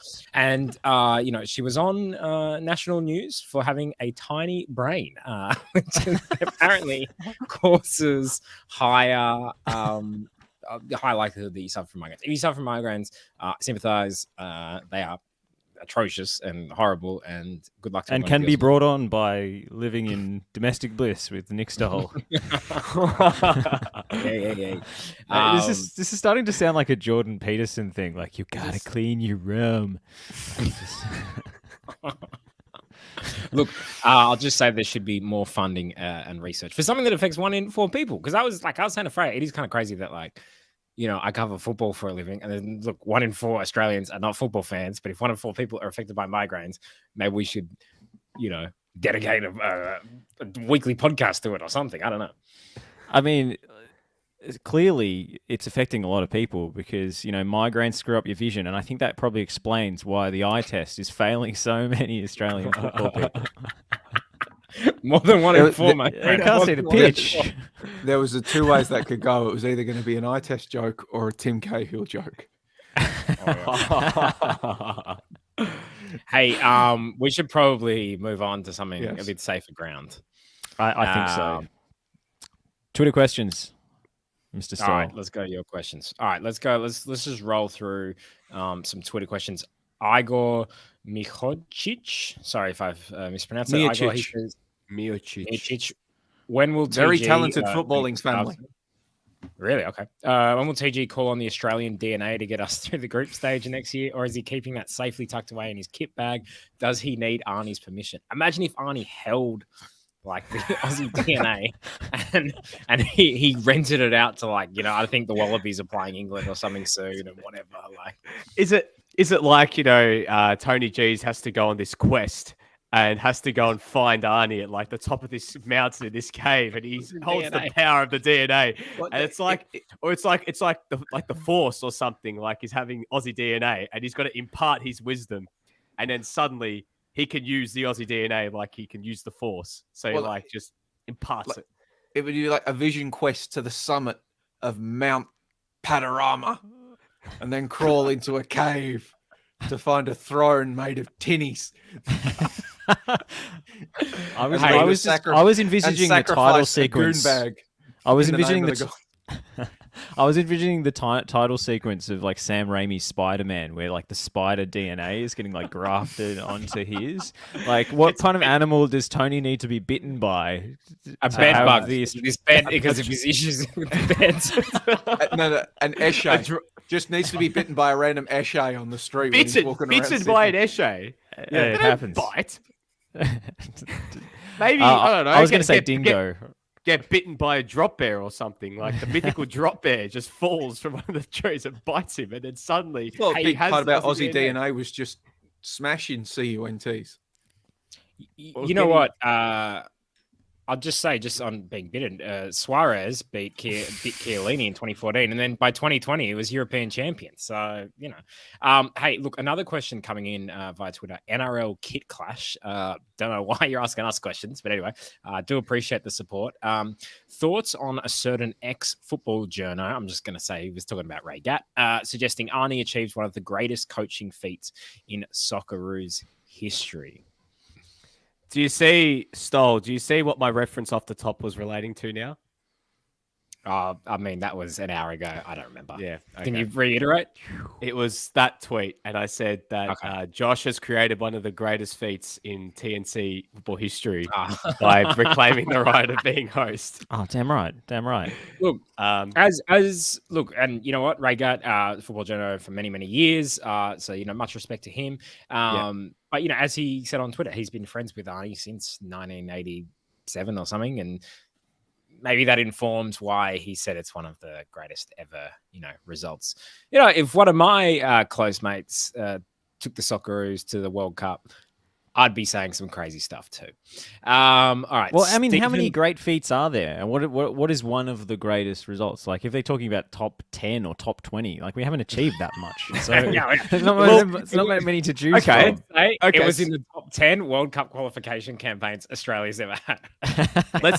Let's just say, it ranks. It ranks. So I mean, number one, unequivocally, is Riley Rasic getting the 74 World Cup when there were only 16 teams, and even if they did invoke a certain curse on the way there, and number two is obviously getting past the group stage in 2000, or getting to the 2006 World Cup, I suppose, through that playoff and getting past the group stage. After that, it's pretty Asian thin. Cup. Yeah, Asian Cup. Actually, Asian Cup might be number two, but it's close. Yeah, and then winning a game at the World Cup as well. Second round's greater than Asian Cup. Yeah, and then sorry.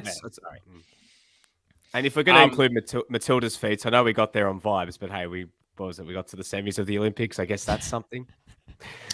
Hey, I want to ask a question for our friend Stephen Paletti. He said he was working on something, so they couldn't come in live. They said that they said, I apologize, Stephen. They asked, where does Ovechkin rank on the Ovechkin, NRI? Alexander Ovechkin. Who is this? I was waiting for Joey just to pipe up the resident NHL fan here. Ovechkin, is that what you said, Stoll? Ovechkin. Ovechkin. How much You used to work for SBS, you fraud. Yeah. Over chicken. The show is live. The show is live. I would have asked pre, but anyway.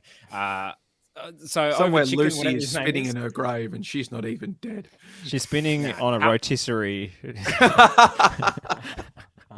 Look, the question is, how much money would it take to get the 36-year-old to stop chasing down Gretzky's gold total and start? Oh, I should have got that. That's how I should know he's an NHL player, and start chasing down Barisha and Nick D'Urbano's totals.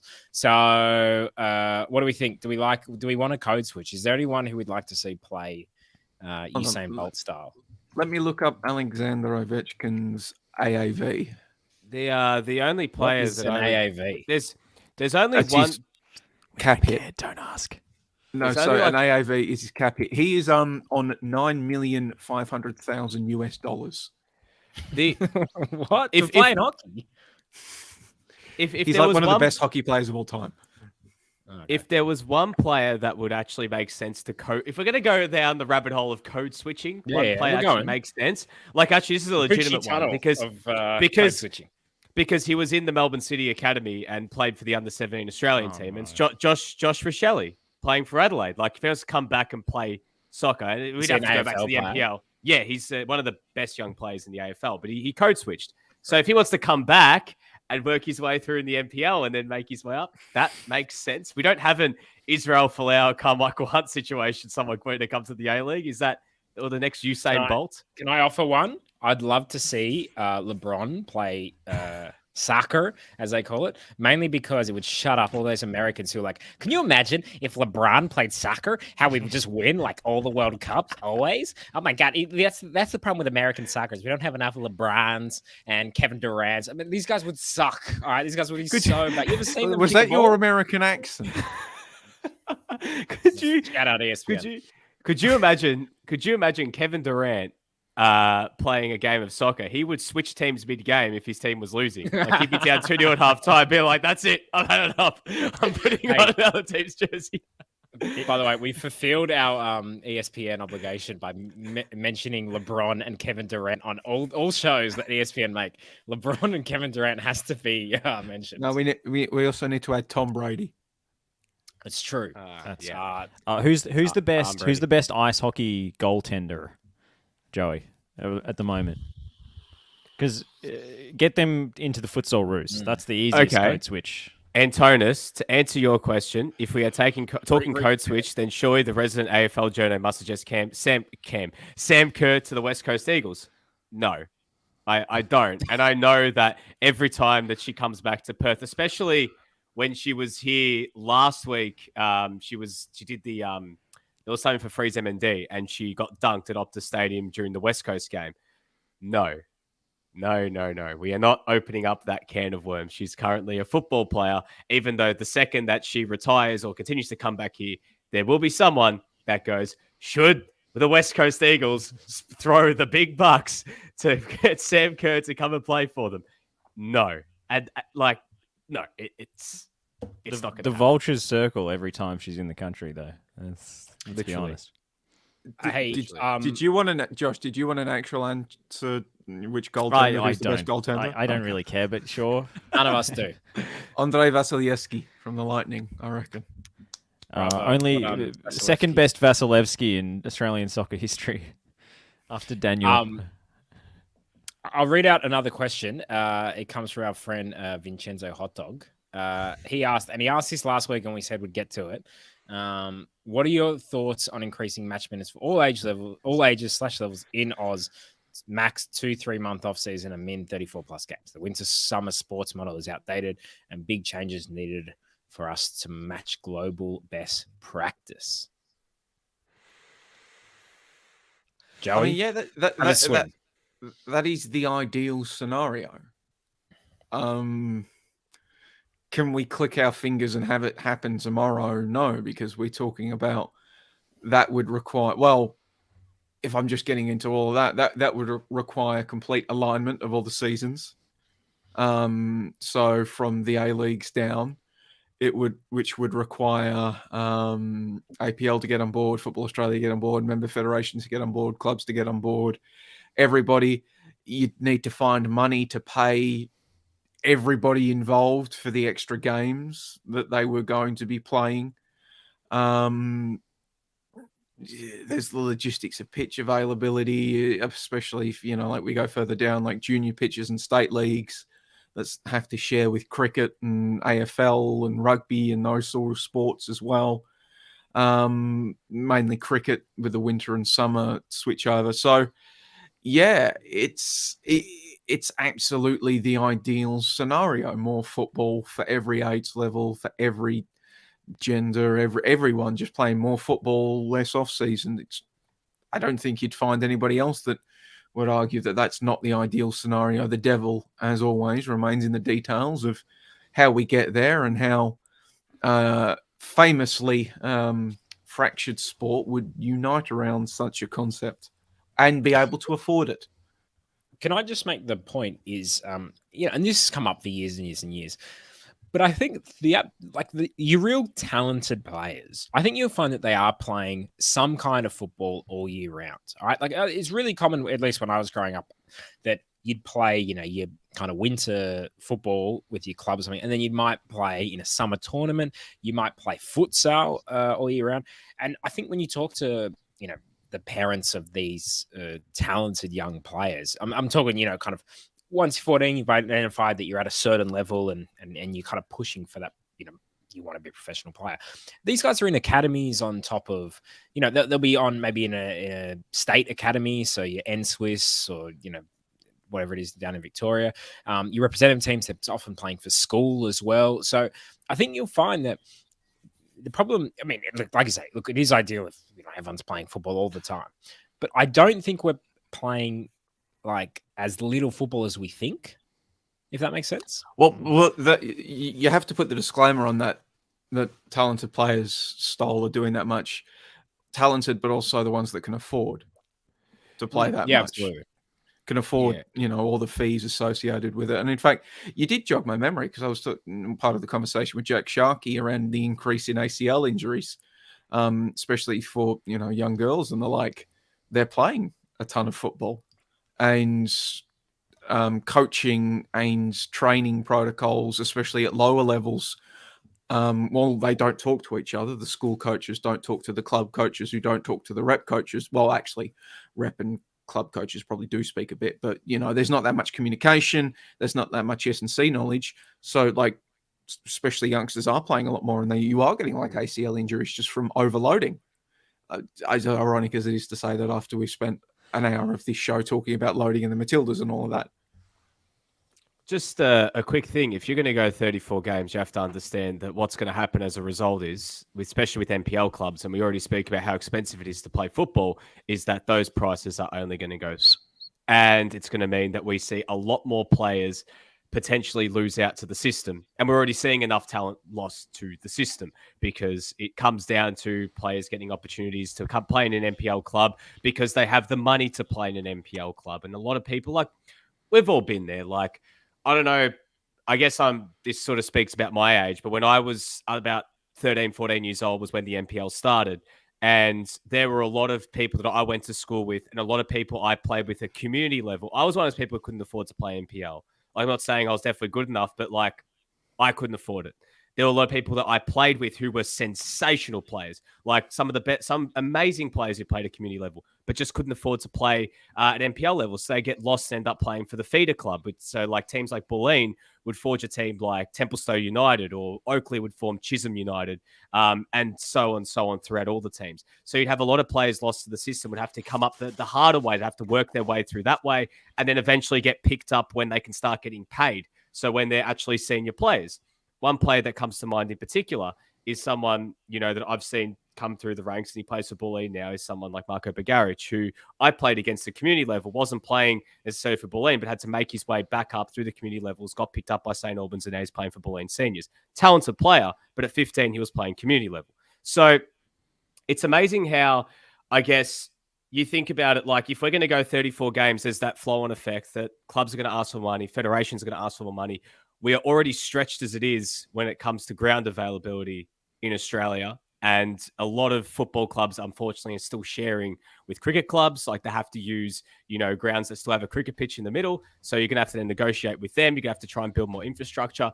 As much as it sounds great in theory, it's going to be really, really hard to implement. It's going to have to be something that's going to take a lot of long-term planning. It's going to be a long-term vision. It's something you have to build to incrementally. You can't just say, next season, we're playing 34 games starting in February and we're finishing in October or September or whatever else. And as you mentioned, Stoll and Joey, in that sense, when you add all the football that players are playing, you play, like, say you play at a high school level. If, say, you play, because there's obviously school competitions, not all public schools have this, but more for private school players, they probably play, a season of about 7 to 8 games plus finals as well. So you add maybe another 8 games on top of a 22, 24 game season. You're playing about 30 games. Futsal during the week and everything like that. There's still a lot of wear and tear, and you're still getting a lot of match minutes. I know it's different systems, and as you get older, some players, like I remember when I was in high school at 16, there was a kid I was playing with in my year 10 soccer team for school who was playing for Melbourne Victory, and he got told, like, you can't play that much. You can only play like 45 minutes because we need you for the weekend. Like, it's just not going to work. And they were literally, like, they got lost, unfortunately, to school level because they were in those academy teams. So it's an interesting one. I think it's something that we should be aspiring for, but it's something that's going to take a lot of long-term planning. And you got to think, this isn't just Football Victoria or Football New South Wales or Football Queensland. You got to then think about all the other different divisions. Like Josh, we always joke about Church League football, but that's the reason. The reason I played federation. outside. The reason I played outside federation jurisdiction, I played in a non-sanctioned league and competition, is because it was cheaper. That's literally the only reason I did that. It was only $250 a year or something, Rego, which shows that it can be done. But there's a lot of inefficiencies at state federation level, and there's a lot of the cost that comes from MPL stuff is related to the cost of coaching licenses and things like that. So there are a few bottlenecks in the system that make it very unaffordable for a lot of players. And you mentioned unstructured football or off-season tournaments, Nick, stuff like African Nations Cup, which I call every year, is a fantastic competition, and no one even knows it's happening. And the reason that they play it actually in summer is because they can get ground availability at that time when it's not being used by other clubs. So there are a lot of multi-sport facilities that they will be competing with if they try and extend the season into summer, but there's also grounds that are going unused at that time. Yeah, absolutely. Look, it's a good question that Vincenzo raised. We'll move on to another question, probably a bit of a quicker question. Joe, it's for you. The Homer legend, and this was also brought up by Hey McFly on Twitter. So I don't know if they're the same person, but the Homer legend asks, Joey, when will the Western United doco drop and on what platform? I've been going nuts trying to find out details. Very keen for it. Yes, Joey, we want to see you explaining what was going on in Western United season. I don't think Western United know what platform it's going to drop on yet. It's been made. I've been told the first episode has been made, which I think features me, Nick D'Urbano, talking ahead of their FFA Cup game against the Newcastle Jets about this was Aloisi's last chance saloon as an A-League men coach. Which it was, regardless of what happened afterwards. But no, so I know episodes have been made. They're going to stitch you up. You're gonna be in there. They're going to say, Aloisi, no good. And then it's going to finish, the whole series is going to finish with Aloisi lifting the title. And then your words echoing, Aloisi, not good enough. I don't know when it's dropping. I don't know where it's dropping. I know it's still been produced. But I know the plans are for it to come out. But as far as I am, and I think at least the pilot episode has been made, but I am not aware of any actual distribution model. I really want to see that first episode because I want to see. I forgot what we said, Joey. That's why.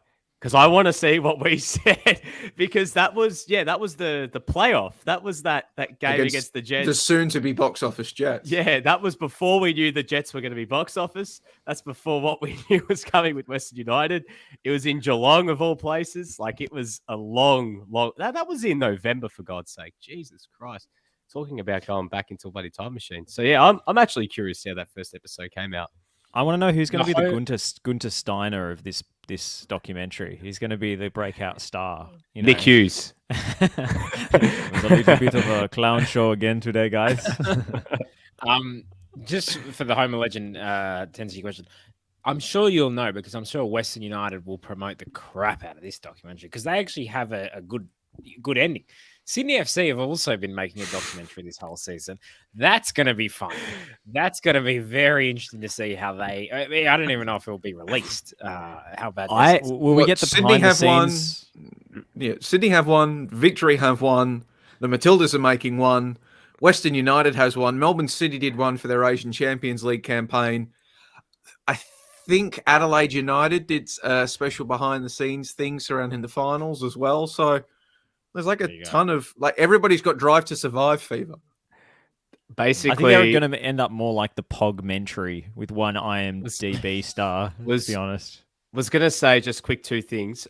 First of all, will one end up more like Sunderland Till I Die than another? Like, will Sydney FC's be this whole thing about ambition to right the wrongs of the 2021 grand final, end up with them missing the finals altogether? I mean, I'd hope the cameras are still on for this Ninkovic saga.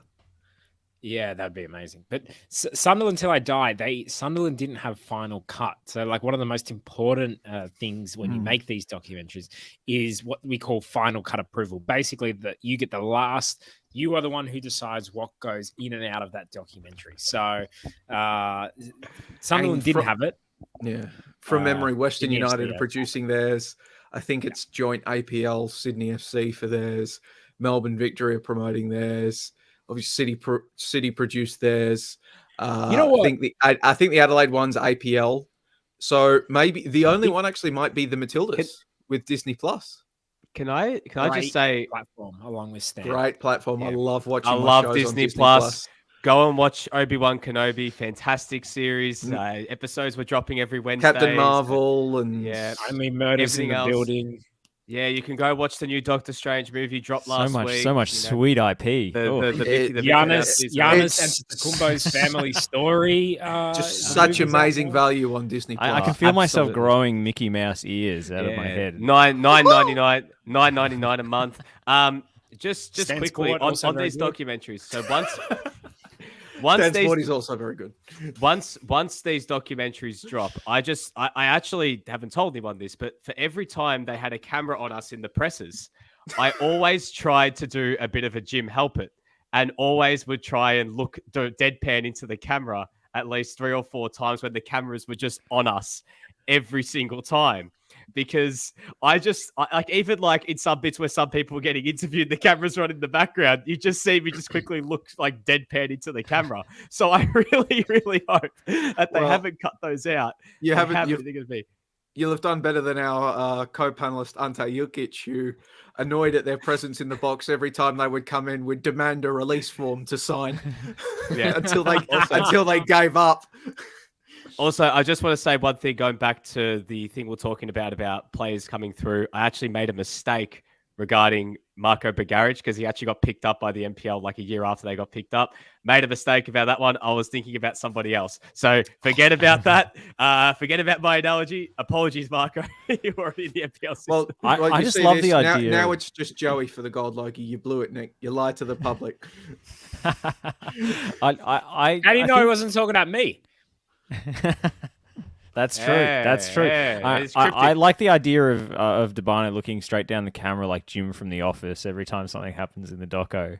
Like, is that your Tinder bio, Nick? Are you just looking for the Jim to your Pam? Sorry, the Pam to your Jim. Well, I got to tell you, we've had a comment from Philip Rollo, friend of the show. Does not surprise me. I'll just read it out for the podcast listeners. I was listening to a cycling podcast and the host was talking about a Western United docker he was making. Had a superb story about his phone going off in a team talk. Hope that makes the final cut. Sounds about right. Yeah, look, to be honest, as I said, all I hope is, and I hope that there's actually there's something that we haven't mentioned on this podcast. And this is a little Western United featurette they made earlier this season. So I think it was in around March when we all went to Ballarat for the game against the Jets. They did a little featurette on Lucy Jones, who's the media manager. And there is a quick snippet of Joey looking completely like befuddled by something when he's talking to Lucy. And it is, I'll get it up on the TNC socials. It is a sensational screen grab. It is so meme worthy. But I want to know, it might not be appropriate for live listeners, but what was being said to give Joey that reaction? Because as Joey has said plenty of times, he can't keep a poker face when someone tells him something. And I've seen that plenty of times in press conferences, especially on Zoom, where someone says something and Joey's trying not to laugh, and it's a chain reaction of then me laughing. It's almost like when Stoll starts laughing when Joey says staff, and then I start laughing, and then someone else starts laughing, and it's just this domino effect. I think from memory, she was telling me about somebody was out with a personal issue, and I was questioning. And you started laughing. What an asshole! I wasn't laughing. I did a face like this, just like that. It was a shocked, sort of bemused look. And I followed up with the question: is it personal issues or personal issues type thing? Like, has somebody just done a wobbly and chucked the toys out the pram and quit, or is it actual personal issues? It ended up being the latter. Hey, another question that came in from friend of the show, Alan Riley. Tonight is State of Origin, and he asked the question: since it's Origin night tonight, can't the Maroons, whatever, would the A-Leagues benefit from all the sugar and NRIs? He's using the terms. That's what we like to see. That comes with an A-League State of Origin. The winner of one of these all-star teams could play a top European team in a friendly afterwards. You guys like it or you don't like it? Brisbane Roar tried it. They tried the kits. That's a different thing. Look, the way I see it is if we went State of Origin before the AFL, we would send the AFL brains into absolute meltdown. Let's do it. I'm in. That's all I needed. 1,000%. It would make SEN like perfect listening the next morning, especially on breakfast, and hearing them saying, "Why haven't we got State of Origin, but the A-League's got State of Origin?" It would be hilarious. That's also the entire rationale for a Tasmanian A-League team. but in terms of, so just one quick thing, I don't think that we should do it. Like, I don't think that it's something that we should look at doing, but if you're going to do it, like I saw John Grimoire did his model where it was like players based in Victorian teams against players based in New South Wales. Nah. You got to be, it's State of Origin. It's where you're born. Like, it's going to be proper pulling the big, I want to say, well, actually, if they're wearing the big V, they're basically wearing Melbourne Victory's jersey. But, if you put on the big V and you go up against the Blues, I don't know if it's going to be, because but how do you do it? Do you do like Victoria versus New South Wales versus Queensland versus the rest? We already have it. New Zealand. We already have it. It's the National Youth Championships in Coffs Harbour that are coming back in September. True. It's teams from each member federation and state. We have it, and probably in the only format that it could work, a junior competition. I thought you were about to tell us that the young Matildas were a New South Wales All-Star team, but Do you know what a question actually might be for more like, because we saw the NPL version of it during the COVID year where it was New South Wales versus Queensland. Now, I know that we couldn't get the Victorian team over there to wipe the floor with them, but should there maybe be an NPL version of it? Like, Victoria is mostly Queenslanders. That's the problem. And NWA at this point feels like there's a ton of West Australians in. But if you just did, okay, we do the John Grimoire model for that one, and it becomes the Football Victoria, basically 11. Then we're in with a shot. Then we're going to roll out Decker, Joe Knowles, like we'll be unstoppable. Basically, So Oakley Cannons. in that model, I think you have to play like a home leg on a grass pitch in Victoria, and then an away leg on a New South Wales artificial deck. All right. Oh, well, that's just a cheap shot. Imagine Antonis Pagonis He says Australians versus A-Leagues, rest of the world. I kind of like that, but I don't know if there's enough visa players because you'd need one for every position. And like, there wouldn't always be a goalkeeper. Should we quickly spitball a rest of world team? Oh God! Take one. I hate taking Between the stuff four off the brains. cuff. Well, no, it'd be Curto in goal. Lacroix centre Would it? back. Lacroix and Tomoki centre back. Who's right back? Yeah, We bring Richie Delat. We bring Richie Delat back for that We're one. gonna have to go to a back three. So Mark Beavers. Mark Beavers gets. Javi Lopez. Javi Lopez at left back. No, so it'd be Lopez at left back. No, the bloke from Perth Glory, Lachman and Lacroix right back. as the centre back. You see No, as the centre back. Tamoki is the right back. Latchman. Latchman and Lacroix as the centre backs. Tamoki is the right back. One day at left back. Isaias in one day just to annoy. Where do the New Zealanders? Where do the New Zealanders come into this? Are they ruled ineligible? Are they in the Or is Aussie it the team? Australian New Zealand team? They're in the Aussie team. No, They're in the rest of Aussie the team. world. They're rest of Aussie, the world. Aussie, 100% Aussie, the New rest of the world. Zealand. Then we could have Louis Finton at right back. So it's basically Anzacs complain about versus the handball rest of the calls world. afterwards. So if it's going to be Anzacs versus the rest of the world, we're going to get Mick Malthouse in for a pre-game speech for the Anzac team. But yeah, so you'd have Javi Lopez at left back. I mean, technically Ninkovic's might stick around, put him in as a 10. Rai Marchand as one of the pivots with I like it. The Spanish axis with Isaias and one day. Oh, no. Just go full plotters. Pucci doesn't even get a game in this team though, does he, Nick? He might make the squad. He might make the squad by default. The two greatest letters in the English language. Richard Van der Ven might make it. He might make it anyway because they need midfielders. Speaking of which, all right, we got to talk about NRI because NRI. Well, no, hold on. Which team does the Cumdog play for? Scottish-born Socceroo? Nah, playing for Australia. Nah, bullshit. He's playing for the rest of the world. No, until he gets a Socceroos cap, he's on the rest of the world team. Fornaroli, on the other hand, boom. Ooh. Florin Berengay is the 10 actually for the rest of the world team. Now we're cooking. This is a good idea. We're cooking. We're cooking. And then, we're looking good. All right, look, we got to talk NRI because NRI went off. Antonio Spigonis just to troll D'Urbano, Volpato. Okay, you know how he scored against France, he did the Mbappe celebration. What would be his would he do a Tim Cahill celebration if, say, he scored against Australia, like to really rile up the Aussies if he wanted to like go full Mbappe spec? No, he would just get on his phone and post a couple of emojis. That would do the trick. I've never seen him do anything, so I can't tell you, D'Urbano. I've just seen that the crowd. I've just seen that the crowd at State of Origin is 59,358. Can only assume we're pushing 60,000 on our live stream going head to head with Origin. I mean, yeah, look, apologies to Channel 9. We've destroyed their ratings because everyone was tuning in. I think we peaked at 9 million viewers tonight. So we had the entirety of Peru wishing us. We would have done better. We would have done better. If State of Origin wasn't on, we would have been 15. But...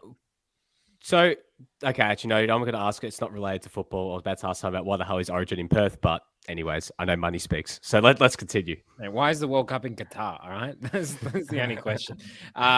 Look, we need to talk NRI. NRI. It went off this week. All right, people love the name recognition index. Oh yeah. For those of you that didn't tune in last week, Messi, David Beckham, Cristiano Ronaldo, the only three players that my girlfriend knows exist. They're at the 10 on the NRI scale. And she doesn't know who Maradona is? Like, just because I have kind of, said it a billion times. She's home. Get her next to you. Get her to rattle off the players that she knows. She's upstairs. But Messi, Ronaldo, and David Beckham are the three. Oh, Swanky Stoll in his 2-story house. Two-story Stoll. Must be nice. He's lost touch with the common man. I'll say my bed is well made. Look, the thing with NRI is basically like, those people who know nothing about football. But, in the same way, like, I know nothing really about the NFL, but if you say, like, Tom Brady, I'm going to be like, yeah, I know who that is, right? If you say Wayne Gretzky, I know who that is in the NHL. If you say... And also Alexander Overchicken. Yeah, Overchicken, whatever his name is. Right? Over chicken might only be a 9 on the So do you know? NRI. Do you know? Okay, considering you don't like wrestling references, do you know John Cena? Does that rank high in your NRI? Perfect. The Rock. Okay, The Rock 10. John Cena 10. Undertaker 10. Rey Mysterio 9. You've lost Kane, me already. So 8. Hulk Hogan. No, we don't talk about Kane. Kane is a prick after his abortion takes. We don't talk about Kane. Oh, really? Well, I don't know any of these people. And his gun control takes and just generally being Edge, terrible. the honestly, Edge I or think they should Triple take the H or captaincy something? away from him. 6. On, Gareth Southgate's got to do something. Torres makes a good point. Should be the FRT. Freya recognizes him. But then there's only 3 players that it applies to. All right, look. So we believe that Charlie Austin. We're talking about him. Charlie Austin. There's a major announcement that Brisbane are all going to make tomorrow. Is it the stadium? It's Austin and the stadium. It's Austin and the stadium. Double announcement. Yeah. Trying to bump up his NRI because his NRI isn't high enough for an announcement on his own. So they threw in a stadium with it. Look. Homer the Legend says, saw someone say Charlie Austin is a 2. Agree or disagree? Personally, I've never ever heard of him. Higher. Way higher. This is Why the is he star higher? of the Park Life meme. Yeah, the Park Life meme. Yeah. The meme value gives him like an extra point. Wow, that's a very good point. I think someone actually said that to us in the mentions. I'm trying to find it because Damir Kulash, was he at a dinner with you guys? Yeah, we were. We got some Korean last night with Young Boy. Okay, he said, I stand by what I said at last night's dinner, and Fabregas is a 9. We only gave him an 8. At his peak, he was the 3rd best known Spanish footballer. He said that more people know Fabregas than Xavi and Iniesta, like the common man. Bullshit. Stoll triggered. This guy was at Barcelona with Xavi and Iniesta and didn't start. Rode the bench, my friend. What do you even know? Actually, he played false 9 a bit. But... You know what Dummy is saying is that the Premier League power, because Xavi and Iniesta never played, but Xavi and Iniesta, because they won World Cups and because they won Champions Leagues, they override that Premier League stuff. Like Zidane, no one's ever going to go, well, Zidane didn't play Premier League. I've never heard of him. Come on. Well, Messi's never played in the Premier League. Everyone knows who Messi is. Yeah, I know Messi transcends pop culture, but still, he never played. I think transcends my heart. Okay, it transcends my life. All right, can right, I just say happy 24th of June to everyone who celebrates Messi's birthday. That was this week. 1 year older. Very sad that he's getting older, but just very thankful for all the joy that he has brought us. Thanks to success. And the other thing, can I just say, and this is I'm just hijacking the podcast completely now. Messi's born the 24th of June, right? Anthony Bourdain is born the 25th of June. These are like my 2 favorite people in the history of the world, right? My kid, I'm going to desperately try and get them to be born on the 26th of June. So you're going to call your kid Lionel Anthony? Oh, I'd love to. Lionel, Andres, Lionel, Bourdain, Xavi and Iniesta. If you have twins and you don't call them Xavi and Iniesta, what a mistake. Can you imagine your kid go to surely school on the Xavi first and day? Andres. You're not just going to call him Iniesta as a first name. That's your kid some going inner to city school, Sydney. first day of primary school. Yeah. He rolls in and his first name is Xavi Stoll. Zavi Stoll. The poor kid. Is that short for Xavier? Hey, just 3032 on Twitter, 3032FC. He was talking about Mario Balotelli because Joseph Cerrone, Joseph, Cerrone, he said Mario Balotelli is a 9 on the NRI score. 9. 9, you're smoking. He is not a 9. He's a 9. You're talking about memes. About memes. Well, that guy has 2 of the most. Yeah, popular Charlie memes. Austin gets bumped up to like a 6 from a 5, not to a 9. Balotelli, Charlie Austin, mate. Come on. Come on. Like, Hey, we Sampang need knows to who whack. Balotelli is, therefore he's up there. We need to whack 2 points off every score that D'Urbano gives for an Italian to find the actual score. You do have Italian bias. You do have Italian bias. I am not sitting here and staying quiet on this one, fellas. I am fighting this to the end, okay? And I have my Balotelli is reason. not a 9. He's a 9. He played for 2 of the biggest Premier League clubs. First of all, Liverpool. Who does he play for now? Nick Nick D'Urbano. Who does he play for now? Without googling. He plays in played- Turkey. For who? What's the name of the club? What's the name of the club? It starts with an A. That's all I know. I can't. I don't, By the way, you say he That played is for my point. Liverpool. He barely played for Liverpool. Okay, but barely aspetta, played. aspetta. Shh. Okay, I'm not finished, guys. All right, talking stick. Okay, we talk about muting yourself when someone else isn't talking. Shh. Okay, so first of all, Balotelli is a 9 for these reasons. I mentioned he played for Liverpool, but people remember him as being a flop. That still ranks high. Iago Aspas is NRI because they remember him as a flop. Balotelli Aspas had is one a of the top most player as famous. well. Balotelli had two of the most famous celebrations that became popular memes in the early 21st century. Why always me is always still used by people beyond people who know football. People just know him as the why always me guy. True. He had the celebration. Joey, stop. He had the celebration against Germany where he ripped his top off. The and did Geo flex, dude. which Yeah. became the Geo dude meme. He scored in those games for Italy. He played for Inter. He played for Milan. He played in France as well. He's played for some big clubs. People know him for his off-field antics. He's a 9. He's a 9. There is only one player who can get away with being a 9 on the NRI rather than gets bumped up for one celebration in particular. Sergio Aguero. Purely because of the call. But Balotelli is a meme, for God's sake. Memes. Okay, all right. Aguero. D'Urbano. The why always me? People use that all the time. Let me get it straight. D'Urbano, Aguero isn't no. a 9, just to make it clear. But Where would you put Aguero? Where would you put Aguero? Because you can't put Balotelli above Aguero. As people knowing who Balotelli and Aguero is in the difference. Well, I don't think so. You guys are going to crucify me for this. I actually agree with D'Urbano here. I am actually. Balotelli's a 9 as well. He's more famous than Aguero. I think Aguero is a Definitely. 7.5 or an 8. Balotelli is massive.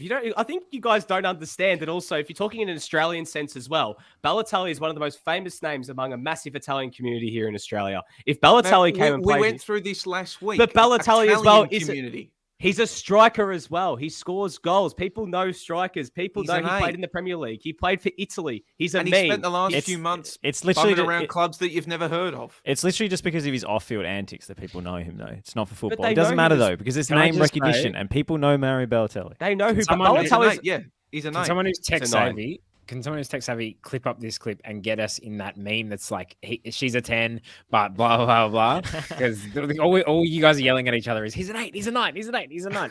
Sorry, we can't do that meme anymore now because, in some aspects it's seen as disrespectful. But it is what I'm saying is just quickly. Only if you're a Collingwood player. Exactly. Balotelli is a 9, and I will die on this hill. Look at Josh with the AFL reference. That's the first AFL reference I've ever Thank heard. you. We've got someone there as well. I He's now an 8. cover this sport professionally. Next All up. right. Welcome. If you look on ESPN, there's 3 match reports from yesterday, and they're all me. All the video reports, they're all mine. So, I'm forced into this world, unfortunately, kicking and screaming. I want to ask, D'Urbano has actually fought well. But he's convinced I'm still fighting. I'm thinking he's still an 8. But Edmund L. Young says Aaron Ramsey is a 7 probably. I'd say 6. He's not. If Fabregas is an 8, you put in Ramsey as a 7. I think he's a 7. He played for Arsenal for a very long time. People knew him as the guy that scores and famous people died. Yeah, that's actually football very, fans. very Football fans knew that. I don't know People- if wider society knew that because I've explained that to a few people over the years. Still, it's a 7. If Balotelli came here, if a 9 can draw crowds, I think Balotelli would get bums in seats. People would want to see what it's like the Homer meme. What's he gonna do? Let's just watch. He's gonna do something. He's gonna do something, and it's gonna be good. You just know something's gonna happen with Balotelli, right? People know him. They know him outside of football. I speak to AFL brains, and they know who Mario Balotelli is. For God's sake, they never watched a game of football in their life. People know who he is. He's arguably he set off fireworks in his bathroom. Yes, he's arguably the guy. That should be the announcement video. This is actually a big call here, but he's arguably the most famous Italian footballer currently playing right now, just based off his name. He's not the best Italian footballer. That says more about the state of Italian football than it does. I won't disagree with that, but I'm just saying, people know who Balotelli is because the fact is, He was also part of that game. He was in the. Who was the name before? Who was the name before Aguero scored? Balotelli. Aguero. That's a good point. D'Urbano does his good stuff. He's come through clutch. I am not losing this. I am not losing Bang, this. D'Urbano. Call a timeout. It's over. I'm going Trae Young. It's over. No. Nick, no Google. If you could name the club that he plays at, he's a 9. No, that's not fair. No, that's true. Oh, that's not fair. All right. Edmund L. Young says Gareth Bale to LAFC was an 8, in my opinion. Gareth Bale is higher on the NRI score than Mario Balotelli. Bale's an 8.5. Bale's an 8.5. Adama Demirspor is who he plays for. And he played for Monza before that. And then he played for Brescia, and he played for Nice, and he played for Marseille, and he played for Milan, and he played for Liverpool. Man Anyone City, can Inter, read his Luminati. Wikipedia page. Well done, D'Urbano. Do you want me to do you want me to share my screen? I mean, No, Gareth, Come on. I'm fired up now. Antonis Pagonis makes a good point. Can't remember if You've this wound was me up. discussed. What would you give Sturridge? I'd probably go as 6. Usually you'd be correct, but the Liverpool factor, because we're thinking of an Australian audience, right? Because there's so many Liverpool fans in this country. Liverpool is literally one of the best supported clubs in Australia, including AFL teams, including NRL teams. People love Liverpool across this country. It's incredible. And I know because Stan got some good viewership when they made the Champions League final. Thank you very much, Liverpool fans. But if you play for Liverpool or Manchester United, Arsenal to an extent, that it massively increases your NRI. Man City, not so much. But Liverpool, and you have a good time with Liverpool, like Sturridge did. Probably the best time in his career was at Liverpool. He was also at Chelsea and Man City. But I'd say he's a 7 because of the Liverpool factor. Yeah, if Cesc Fabregas is an 8.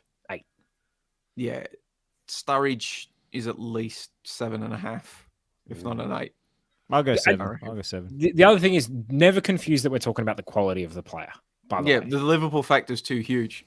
Yeah, I mean, Cesc Fabregas. Like, how could Mario Balotelli score higher than Cesc Fabregas? Shout out to Joseph, by the way. Joseph polling the public to Read check the our comment, working. He says, Joey, NRI is about the player, not the club he plays for. I just asked my Uber driver, and he knows who Balotelli is, and he doesn't watch football. So, Joey, he's NRI. How is he telling us what NRI stands for? We came up with NRI. No, I like it. NRI. It belongs to the viewers. It belongs. That's it. This is the people's show. They get to take over if they want. But club absolutely comes into it. Like, if you played in the Premier League, you automatically shoot up. He played for 2 Premier League teams. He was. I'm not talking about Balotelli here at this point. I'm not talking about your man number 8, Nick D'Urbano. I'm talking about NRI as a general principle. All right, let's talk about the Charlie Austin signing from a football sense. Like, do we think it's a good pickup for Brisbane? Honestly, I've not seen this guy play in how long? 3 years. I have no idea if Charlie Austin's any good or not. Hopefully he's good, but I wouldn't be surprised if this is another bust. It doesn't get me excited. It could go one of 2 ways for me. So, I mean, his form as of late. Good or bad? Great analysis. Oh, yeah, no. Okay. All right, Stoll. Scassere.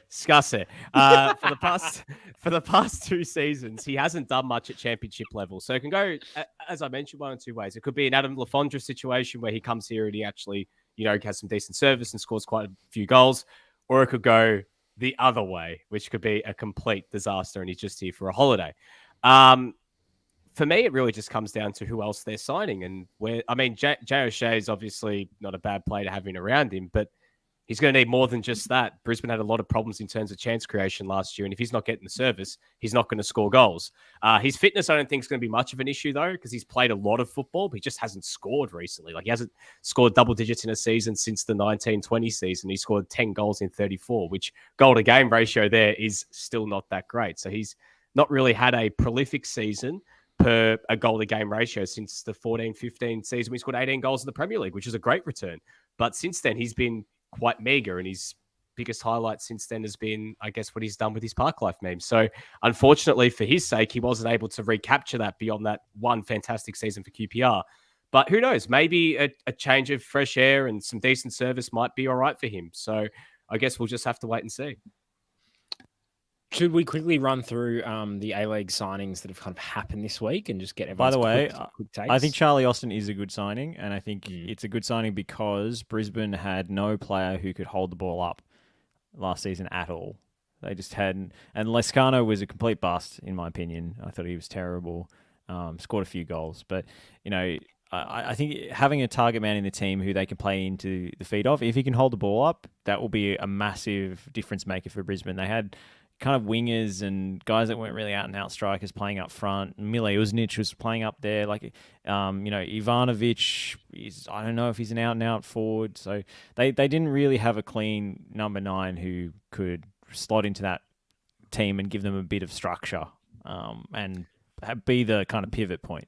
So whether he scores goals or not, I think Charlie Austin, has that in his locker. I think you make a good point, Josh. He's a big lad. Like he's 188 centimeters. He's got height, and he's a physical player as well. So he's not going to be afraid to get his body in and hold up the ball, put himself in good areas from crosses. So who was also a big lad from the Premier League? Rudy Gestede. That's different because Charlie Austin scored 18 goals one season. Rudy Gestede scored like 1. Rudy Gestede had the first touch of Bambi. But to this day, of a real estate agent. Joey, your dad is the sole member of the. He was actually better than most people think at Melbourne Victory bandwagon from that one season. By the way, what a week! What a week for Mick Lynch. My goodness. Speaking of name recognition index, my God, has Mick Lynch come into the public conscious this week? So we have. Sorry, go on, Joey. No, I'm just enjoying the TNC poll that I put up surrounding Mario Balotelli's score on the NRI scale, where the current runaway leader for Mario Balotelli's NRI score is 7 or below. Yeah, how many burners have you made? The thing was though, D'Urbano made really good arguments. So once D'Urbano gets out there, he just yelled. This really is an ESPN show. Yeah, we just had first take. We just had Stephen A. Smith just yelling over I liked it. Aspetta, all right. Like that when I get I wasn't going to hold back on that, especially when it comes to my boy Balotelli. Like any disrespect towards him. Josh, you remember. Months ago on FNR, I backed him to the hill when he got called up to the Italian national team and said, "This guy." And how'd that go? He didn't even play. But you backed your boy, and I respect you for it. I will always back. If Balotelli signed for AC Milan tomorrow, I would find every reason under the sun to say that is an amazing signing. No, I love. Do you know the quintessential number 9 on the NRI scale? Alessandro Del Piero. Yeah, Del Piero, yeah. Is he as big as Alessandro Del Piero, Nick D'Urbano? What, in terms of his whole career? No. No, in terms of NRI. No, in terms of NRI. I just said that. No, I said no, he's not. But he's not. Del Piero's a 10. No, Del Piero. No, boy, cállate. Discussere. What do you mean Del Piero is a 10? Del Piero is a 9.5. If I say to Freya, who is Del Piero? She say, no, I don't like to eat that type of pasta. Like, come on, man. All right. Only if it's cal dente. All right. Yeah, exactly. Okay. Like as I said, just take D'Urbano's NRI score, and if it's an Italian, knock a point or 2 off it, and you'll get the real one. Yeah. No, because you would say Harry Kane's a 10, and we could use the same logic for English. Mate, Harry Kane's not a 10. Harry Kane's probably a 10. He's an 8 or an 8.5. All right, so let's knock 2 off that again because if we can use the same logic of our bias. All right. I'm beyond bored of this discussion. All right, that's true. But the punters are liking it. There's a lot of stuff going on. Hey, look, I want to quickly run through some moves that have happened this week and just say good move or bad move, and then if you want to extrapolate on it, go do it. But if you don't, I'll just move on to the next one. Awa Mobile to Cardiff. Not a new move. We knew about this weeks ago. Okay, good move. Officially. Yep. Good move. Good move. Fun. Everyone likes Cardiff, right? They're good fun. A away trip, Cardiff. What a place to go. Have the time of your life. Oh, yeah. Cardiff and Real Sociedad in San Sebastian, where Matt Ryan is. Man, you have the best time ever watching Australians be on the bench in La Liga. It's going to be incredible. Joseph says Balotelli is bigger in name recognition than Del Piero. No, he's not, man. No, he's not. If you say it's different. They're different eras as well. See, these are your people, Nick D'Urbano. These are the people joining you in the argument. The ones saying that Balotelli's bigger than Del Piero. different Dwight York eras. was a 9, and rightly so. No, Edmund. Dwight York was an 8. Dwight York was an 8. Same. Fabregas is the same. Man United legend, Joey. yeah, for sure. Hey, if he scored the goal that Solskjaer scored in the Champions League final, then maybe. Yes. No, yeah. no. 8.5. Dwight York and Solskjaer's 8.5. Solskjaer's a 9 now because he's that extra mean. Like, Ole As a at coach, the wheel. he's an boats- 8. Yeah. Dwight York was an bumps up. 8.5. Mourinho is a 9 as a coach. I think Mourinho's a 9. Mourinho's a 9.5. Yeah, Mourinho's a Mourinho, 9.5. Guardiola, Mourinho ranks highest Okay. on coaching. in a row. Mourinho's bigger Dwight's than an 8. Dwight's Look, an 8. Look, we got distracted. Mourinho's bigger than Guardiola on the coach NRI scale. We got distracted. We got distracted. All right. Just go run over the top. Mariners re-sign Garan Quol for 2 years. I mean, thumbs up. From everyone? Is 2-year moves good? Basically, two-year just deals guarantees them a fee when he moves overseas. good move for him as well? Yeah. Oh yeah, it's too Because soon it means for him to go. no, Too soon for him to move. no. Let me make a serious point here. If a club has to pay a fee for him, that investment just automatically means he has a better chance at making it at that club because they've actually had to exchange cash for him. It's not a case of, all right, come in on a free, we'll sign you a contract, but if it doesn't work out, we're just going to cut you no money, other than the wages we've already paid you, which is probably going to be very low. If they've given any sort of exchanging cash, automatically improves your chances of moving overseas. I've just got I know we were meant to move on from the NRI, but we did just get someone in our mentions. Shout out our friend of the show, Matt Coleman, is talking about the poll that you released. A very solid 8.5 on the NRI index, which you've doubled index there, but that's okay. An exceptional projected project appearance. That's true. How many appearances? This is the question. How many appearances, does Cesc Fabregas get on the project? The good bloke index is off the charts with him as well. Is it? But is it a live cross or is it a feature? Good point. Yeah, is it a Waleed Ali Cesc, feature? tell us or is again it- about the time that you threw a pizza at Sir Alex Ferguson. On the desk next to the blonde guy, whatever his name is, Peter Howie. Not good name. Next to Strawny. Next to Strawny. Quick. Costa Barbarouses back to Wellington Phoenix. Good move or bad move? Yeah, Depends on the coin. Did it ever come out how much wages he's on? Nah, we're just gonna we presume less than he was on at Sydney. I mean, As long as it's otherwise, not marquee Wellington already- areas. As long as it's not marquee areas, it's okay. I loved in his presser when he basically said that he would slot in fine at Wellington because they play the same formation as Sydney. That was really funny. Unintentionally so. But self-owned. Those are rare. Yeah, the Graham Arnold coaching tree. Spreading across the league. The clubs are interchangeable. But back in Wellington, playing in front of home fans again, I love it. I really like it for Costa. I really like it. Home is where the heart is. There you And go. Hey. I think, Can I just quickly ask, Joseph, you keep writing about Balotelli. Man, are you his agent or someone? Are you trying to get him a move here? Bro, how many comments if you are Joseph, if you are getting Balotelli here, keep doing what you're doing. It is working. Joseph could have reeled off Adana Demirspor without having to resort to Wikipedia. Do you think 15-year-old? No, I the disagree podcast that listeners, 15-year-olds. Podcast listeners, he said we're working out what's working to get bums on seats. It's going to come from 15 to 28-year-old demographic, not older. Balotelli will do that. Go. That is. No. Move on. We're done with this. Okay. Boom. Box office Jets sign Reno Piscopo. Oh, good move. Good move for everyone. Ticks all around. I didn't think that was the one you were going to bring up. No. The one I'm going to bring up is coming. Jason. Well, there's a few coming. Jason Davidson has signed for Belgian side Cas Eupen. Good move. For him. Good move. World Cup year as well. Thumbs down because they're owned by Qatar. Oh, only disappointment of that is Victory didn't get a fee. They lost him for free. He hasn't. I like the move for him. Obviously, if he wants to make the World Cup squad, he has to play overseas. Hey, by the way, if you're watching the live stream, get involved in the comments. The Homer Legend says, very good move. Talking about Piscopo. Piscopo, the best young player in the A Liga, in my opinion. Still young player? What is he, 24, 25? Not that 20, young. It's not that old. 24. 24. I don't know if I give it 24. I don't think you're young at 24. To me, you're young 23 and under, basically. It hasn't moved anywhere yet that we know of, but Ninkovic is officially out of Sydney FC. Good move for the club in any way? Not handled. PR relate Disaster. reasons. Disaster. But do they have to renegotiate Burgess's contract as well now that he's no longer job sharing? It's going with him. They're a package deal. If Burgess is going with him, it's really bad.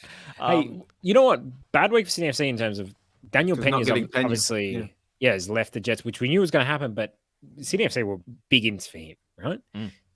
In kind of it was all right. done. Yeah, we thought it was done, and we thought it was like, okay, Ninkovic, if Ninkovic is going, well, you're making space for Pena, which kind of makes sense. Pena, I believe, is now going to the K-League, Nation Champions League team. I don't know if that's officially confirmed, but what do you think? Sydney FC, not the best week for them.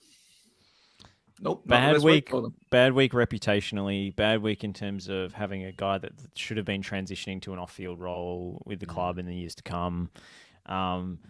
Getting him off the cap, I suppose.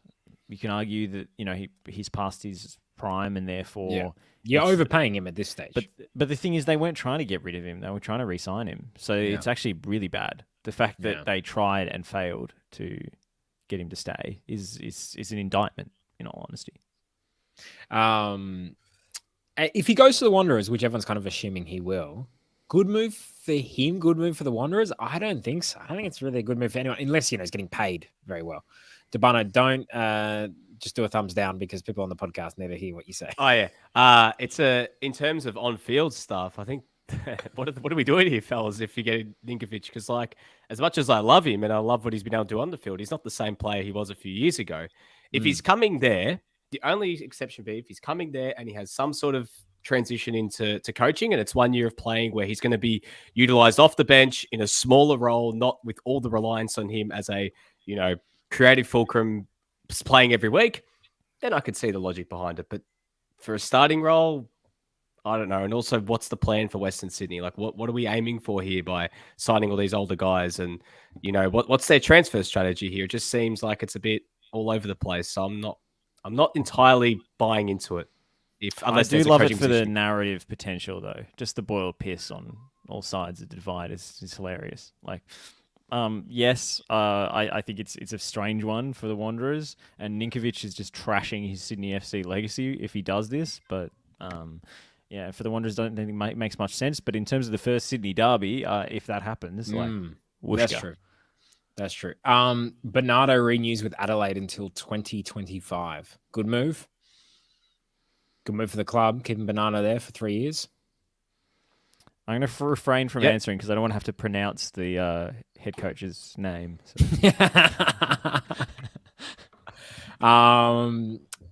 The Jets, box office Jets, signed Trent Bahaja on a 2-year deal.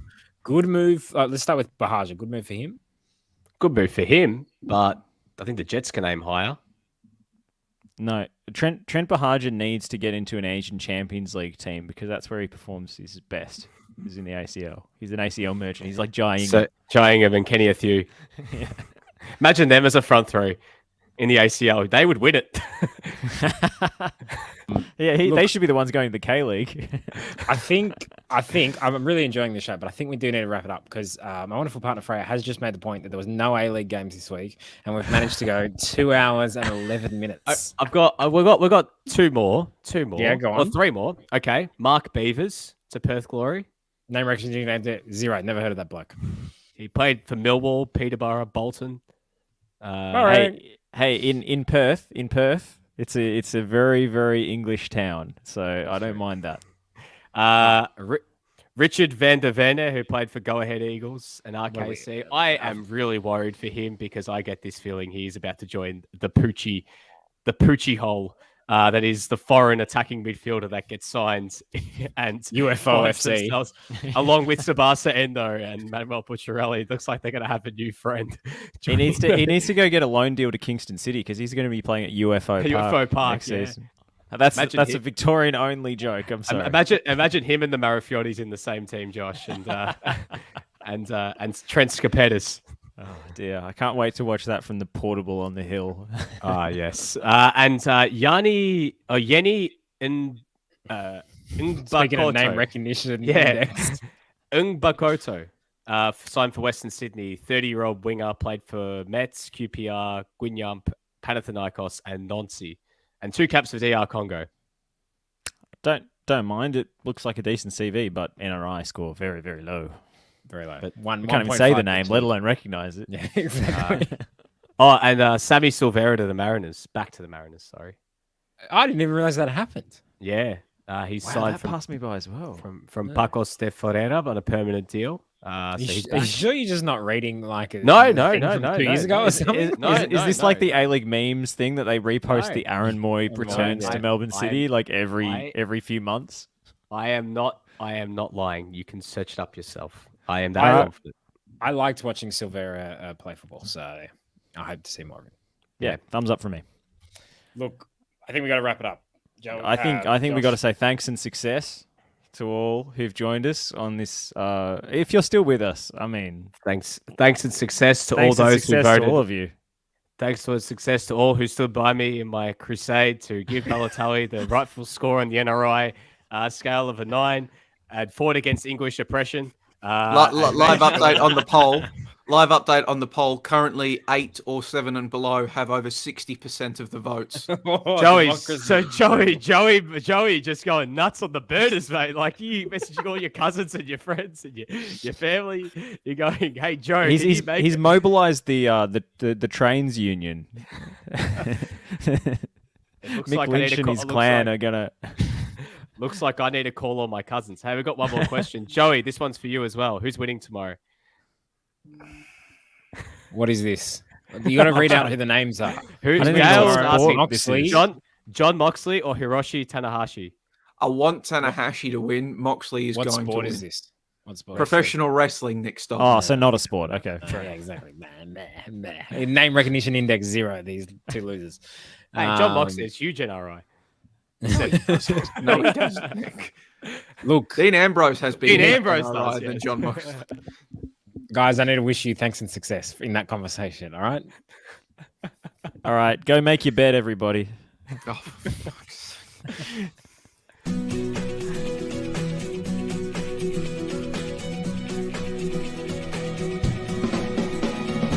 You have 2 eyes, huh? Do you understand the game a bit? Yeah. Have a look. I'm not saying anything to you in particular because I know you're not too accurate with your reporting. That's what you Okay, so paid you're for, saying Ange. I should resign. So you're saying I should resign. I think That's you your should, yeah. opinion. Is that right? That's my Okay, opinion. fine. Are you going to resign then? No, of course I'm not going to resign. Simplify things next time.